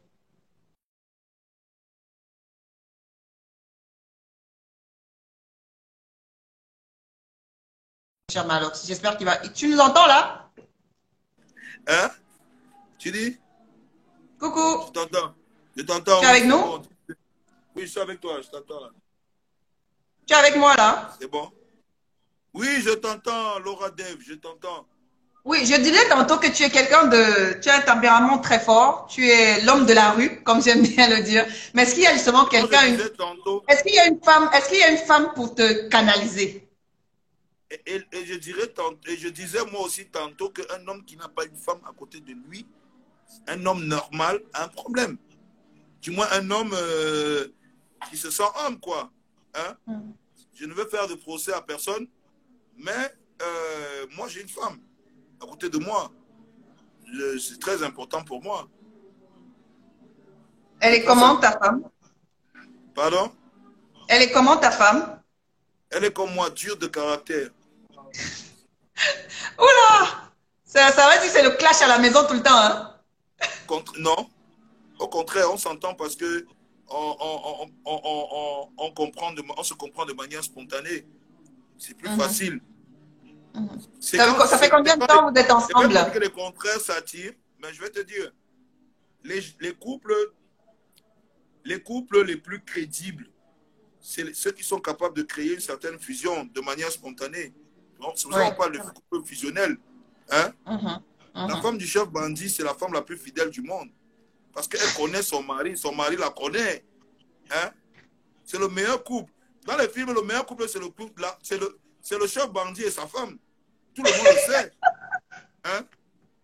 Parce que la femme de l'acteur est en train de faire le chantage. Elle est toujours surprise par l'acteur. Oh, Diego, tu me fais ça. Diego, tu me fais ça. Mais la femme du chef bandit connaît son mari. Et lui-même, il connaît sa femme. Hein? Tu comprends ce que je veux dire ou pas? Donc, moi, mon couple, c'est le couple du chef bandit. Hein? Donc, vous êtes un couple de chef bandit, en fait. Oui, elle est le chef bandit, moi, je suis le chef bandit. Elle est le chef bandit, moi, je suis le chef bandit. Hein? Voilà, facile. Bon, comment elle s'appelle? Comment elle s'appelle? Elle s'appelle Dorian. Dorian. Alors, vous avez un enfant? Tu as un enfant, toi? J'ai un enfant, mais on n'a pas encore un enfant ensemble. J'ai déjà un enfant quand même. Qui a quel âge? Mon fils, il a 15 ans. L'enfant, c'est un gaillard, il cherche déjà les femmes. Il a 16 ans. On n'est pas si loin que ça, en fait. Le mien, il a 15 ans. Tu comprends bien que si je défends l'histoire du petit là, comme ça, là, c'est parce que il y a quelque chose qui me touche dans cette histoire. Ouais. En tout cas, moi... C'est fort. Hein? Demander ça à un parent, c'est très fort. Surtout de dire que je t'ai donné de l'argent, donne-moi ton enfant, quand même. Hein? Ouais. Mais sinon, le boivement, ça va parce qu'apparemment, le déconfinement, on le disait, a démarré hier. Les affaires vont bien. Hein? Les affaires vont bien. Pardon? Les affaires vont bien. Non, ça va, on va pas dire que on va pas cracher dans la soupe. Hein? Oui, mais il paraît qu'il y a certaines personnes qui disent, que tu as ouvert en fait cet endroit-là pour prôner en fait, comment on dit, des obscénités et autres. Il y a beaucoup de choses qui se passent de ce côté-là. C'est le divertissement, c'est l'industrie du divertissement. Les gens ne savent pas que les clubs font partie de l'industrie du divertissement. Les gens ont besoin de se divertir. Vous croyez que les gens travaillent dur, après ils font comment dans la soirée? Ils doivent rentrer, concentrer tout leur stress. Ils vont se retrouver en train de battre sur leurs femmes, leurs enfants et tout ça.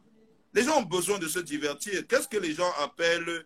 Il n'y a que des divertissements différents. Il y a des gens, il y a des gaillards de 30 ans, 40 ans, 50 ans qui aiment les jeux vidéo. Leur délire, c'est la PlayStation. Hein? Il y a des gars qui aiment, il y a des gars du même âge qui aiment voir des jolies filles danser. Ça, c'est... Donc, je peux dire que c'est le divertissement. Chacun a sa façon de percevoir son divertissement. Est-ce qu'il y a beaucoup d'influenceurs qui arrivent là-bas aussi? Il y a beaucoup de personnes qui arrivent là-bas, des influenceurs, des people. Les artistes, d'abord, en priorité, c'est les artistes. Ils sont presque tous passés. Ils sont là. Et je venais de recevoir même Richard, il y a quelques heures là. Richard B. Onanena de BBC, qui était là il y a quelques minutes là. Il était là il y a quelques minutes, il est parti, il est venu. En fait, il a accro du poulet qu'on fait ici, donc il a souvent tendance à venir acheter le poulet pour sa femme ici. Donc il était là tout à l'heure, là, discuter un peu, avant qu'il ne parte. Les personnalités là sont là tous les jours. Donc, moi je crois que c'est un coin de divertissement tout à fait normal, comme il y a sans plus, peut-être par rapport au fait que c'est un artiste qui est à l'endroit et que les artistes fréquentent l'endroit et certaines personnalités qui adorent la musique, des personnalités importantes du sport, des personnalités importantes même dans le monde de la police, l'armée, la gendarmerie, tout ça, des gens vraiment importants que j'ai souvent... Tu es dans quel quartier au fait? Chapelle-Aubily. Le quartier, c'est Chapelle-Aubily. Mais dis donc, tu es toujours resté à Aubily, hein, toi? Oui, mais c'est ma base. C'est ma base. C'est mon secteur, c'est mon quartier, c'est mon amour. C'est mon premier amour. Mais dis-moi, c'est quoi le problème que tu avais certaines influenceuses, là? Parce que depuis là, on ne fait que dire... C'est quoi cette histoire? En plus, tu as écrit sur ta page des trucs, des obscénités en même temps. Quel genre d'obscénité? Mais c'est quoi ton problème? C'est quoi les obscénités, hein? C'est quoi ton problème avec ces influenceurs? Quels influenceurs en particulier? Moi, je veux savoir. Ben, la personne t'a traité de pute. La personne que j'ai traitée de pute? Oui. Mais peut-être parce que la personne, c'est véritablement une pute. Comment ça? Oui, écoute, comment les Camerounais font souvent comme si ils tombent du ciel, je ne sais pas. Il faut que les gens assument ce qu'ils font. C'est ça la différence entre nous, les Américains, et les autres dans les autres pays. Les gens enseignent pleinement ce qu'ils sont. Hein. Ils se définissent tels qu'ils sont dans les sociétés et on leur donne la place qu'on leur donne. Les gens qui continuent à avoir un déni d'eux-mêmes, c'est ceux qui ont un problème.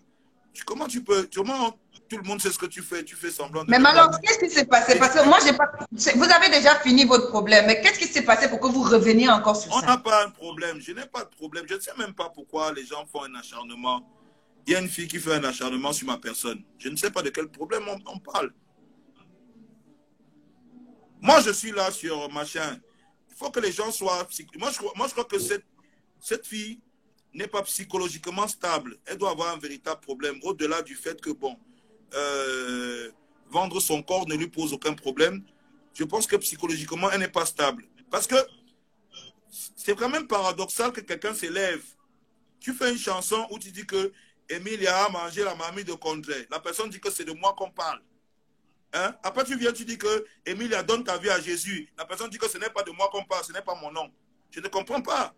Comment subitement, quand on dit Emilia a vendu la mamie de Condré, tu te fâches, tu dis que c'est ton nom. Après, on dit Emilia donne ta vie à Jésus, tu dis que non, ce n'est pas mon nom. Il y a un problème là. Je crois que cette personne a un problème sérieux et qu'on peut l'aider.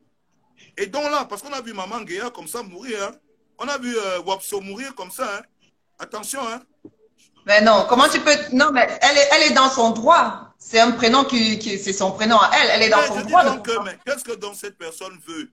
On dit que Emilia a mangé la mamie de Condé. La personne se fâche. Hein?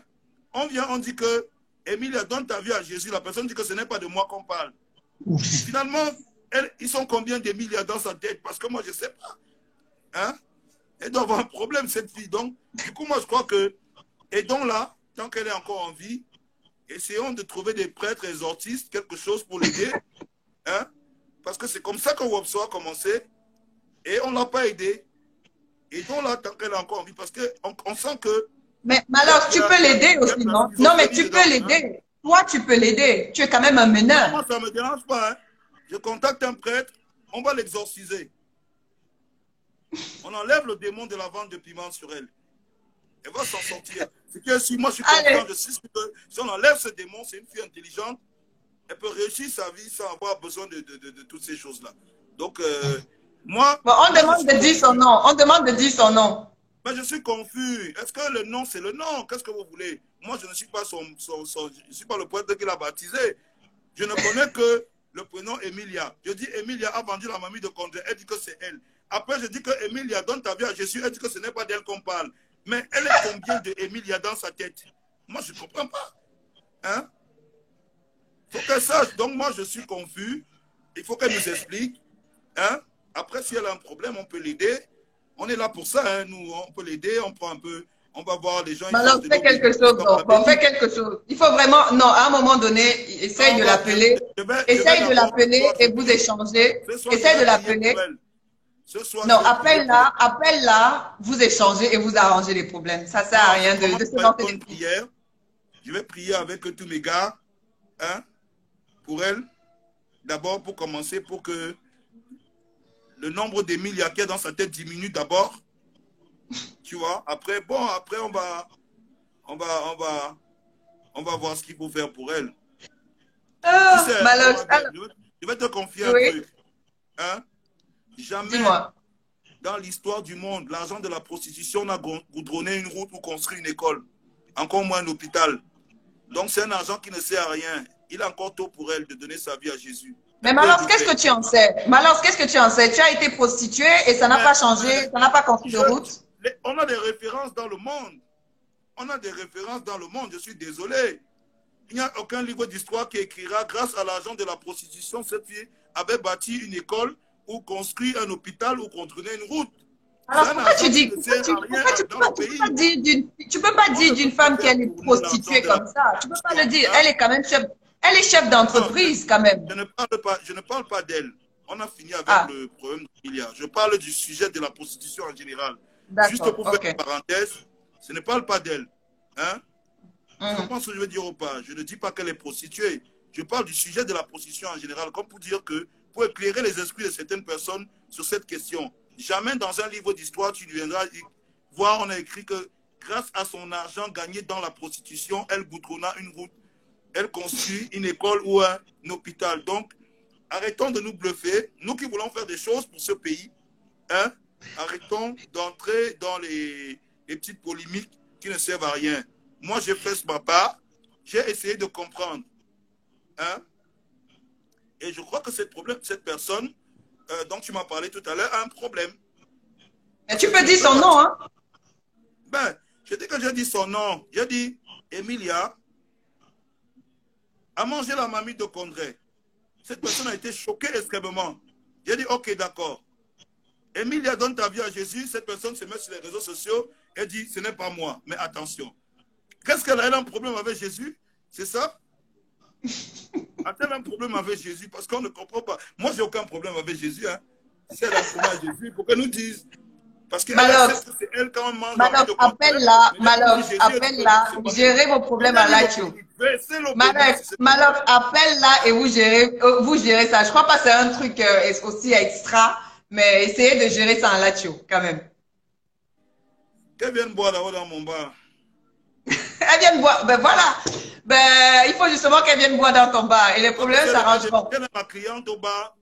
Je crois que on peut beaucoup réfléchir sur une forme de... Ce n'est pas peut-être ça que tu cherches, qu'elle devienne cliente dans ton bar. Non. Si elle vient dans mon bar, je peux penser qu'elle adhère à une certaine forme de raisonnement. Hein? Et moi aussi, je pourrais adhérer à une certaine forme de raisonnement. Mais si c'est toujours... tantôt, d'un coup, c'est pas moi, Emilia, de l'autre, c'est elle, Emilia. On ne comprend pas cette personne. De toutes les façons, comme j'ai dit, c'est que ça frise la schizophrénie, le dédoublement de la personnalité. Et moi, je crois que c'est une maladie. Il ne faut pas qu'elle devienne chronique. Sinon, ça sera très grave. Allez, Malox le Viber. La dernière fois, nous avons eu Magasco. Et Magasco a dit, comme tu aimes trop le vin, avec le boivement, ton défi sera soit tu chantes le refrain de sa chanson La crème de la crème, soit tu bois une bouteille d'eau. Non, je ne peux pas boire une bouteille d'eau. Tu veux qu'elle me noie? C'est le défi que Magasco t'a donné, hein? Non, c'est compliqué, je ne sais pas. Tu vas chanter dans la crème de la crème. Il me connaît, hein? Il sait qu'il n'y a qu'une seule phrase que j'adore, que quand il le voit, il chante ça partout. Hein? C'est la phrase que je vais faire aujourd'hui. Ok, dis-nous. Magasco, Antina, Sokoto. Les enfants partout, ce jeune homme. Comme vous le voyez là, il est calme, il est très dangereux. Hein? N'est-ce pas? En tout cas, Malox, merci d'avoir accepté jouer le jeu. Merci de t'avoir dévoilé dans ce direct. Là, nous sommes enfin, la pandémie est toujours là, hein, le corona est toujours là, le boivement est ouvert. Quelles sont les mesures justement que tu as prises pour pouvoir barrer la route à ce virus? Les mesures qu'on a données aujourd'hui, c'est la soirée dedans, et là, le visuel est même sorti avec, bien sûr, la mention qui oblige les gens à avoir leur masque et naturellement, les mains, on lavait les mains et tout le temps aux clients, on a donné toujours en train de leur donner de désinfectant. Chaque fois, on fait le tour de la salle, le tour du site et on donne à chaque client du désinfectant et tout ça. Donc, on essaie de notre mieux de pouvoir respecter les mesures qui sont prises, ce qui n'est pas toujours évident avec les clients, surtout quand on boit de l'alcool, mais on essaie de gérer tout ça. D'accord. Un message justement à tous ceux qui nous regardent par rapport à cette crise de coronavirus en tant que Malox, influenceur, meneur. Bah, naturellement, je pense que il faudrait que les gens prennent cette crise aussi au sérieux. Hein? Quelque part, ils doivent prendre cette crise au sérieux, éviter de trop s'exposer, même comme on n'a pas souvent le choix, dans le sens où il y a des gens qui vivent dans des situations vraiment précaires et leur travail les oblige à être exposés. Mais essayons d'éviter le plus possible d'être exposés. Et naturellement, tu as vu, je suis là, j'ai un masque. Hein? Donc, moi-même, en tant que boivement, j'essaie de montrer l'exemple et que les gens prennent des masques, se lavent les mains. Naturellement, ils essaient de se désinfecter en permanence et je crois que les choses vont aller. Merci beaucoup. Alors, tu as un défi pour le prochain invité? Bah, le prochain invité, on va remettre le même défi que Magasco. Hein? Qui chante Magasco? C'est qui le prochain invité? On a encore le choix parce qu'on a 3 personnes qu'on voudrait faire passer comme prochain invité. c'est la même chose. Mais maintenant, on va doubler les bouteilles d'eau. Hein? Soit il boit 2 bouteilles d'eau, soit il va chanter. Mais toi, tu n'as même pas bu. Non, non, non, je ne suis pas d'accord. Mais alors, tu ne peux pas dire que le prochain invité boive de l'eau et toi, tu ne bois pas de l'eau. Soit il boit 2 bouteilles d'eau, soit il chante la chanson Calais de Daphné. Calais de Daphné, d'accord. Ouais. C'est noté. Allez, Ouais. merci Maloc. Merci vraiment d'avoir accepté cette invitation de l'émission Star Home. Ça prouve que tu es quelqu'un de parole. Tu es resté jusqu'au bout. Tu es resté jusqu'au bout malgré le problème de connexion. Je t'en remercie encore. Tu es quelqu'un de bien. Reste toujours focus sur tes convictions. Voilà, toujours. Allez, bonne soirée et fais attention au corona, hein, toi. Toi, fais attention aussi. Hein. D'accord, chérie. Ne moque pas n'importe qui. Je vais essayer de ne pas mobber n'importe qui que tu vas m'envoyer. Allez, voilà. Bye bye, Maloc. Donc, bonne soirée, bonne soirée. D'accord. C'était donc Malox, le Viber, qui était avec direct. On espère que vous avez apprécié. Ça a été long à cause de problèmes de connexion, mais on y est arrivé. Merci à tous d'être restés connectés et scotchés. Hein? Le direct, vous pouvez le revoir en continu sur notre page, sur notre chaîne YouTube, Laura Dev Média. Je vous souhaite une excellente soirée, d'accord? Prenez soin de vous, de vos villes, mais surtout, respectez les règles d'hygiène et de protection contre le Covid-19. Allez, bisous à tous. Ciao.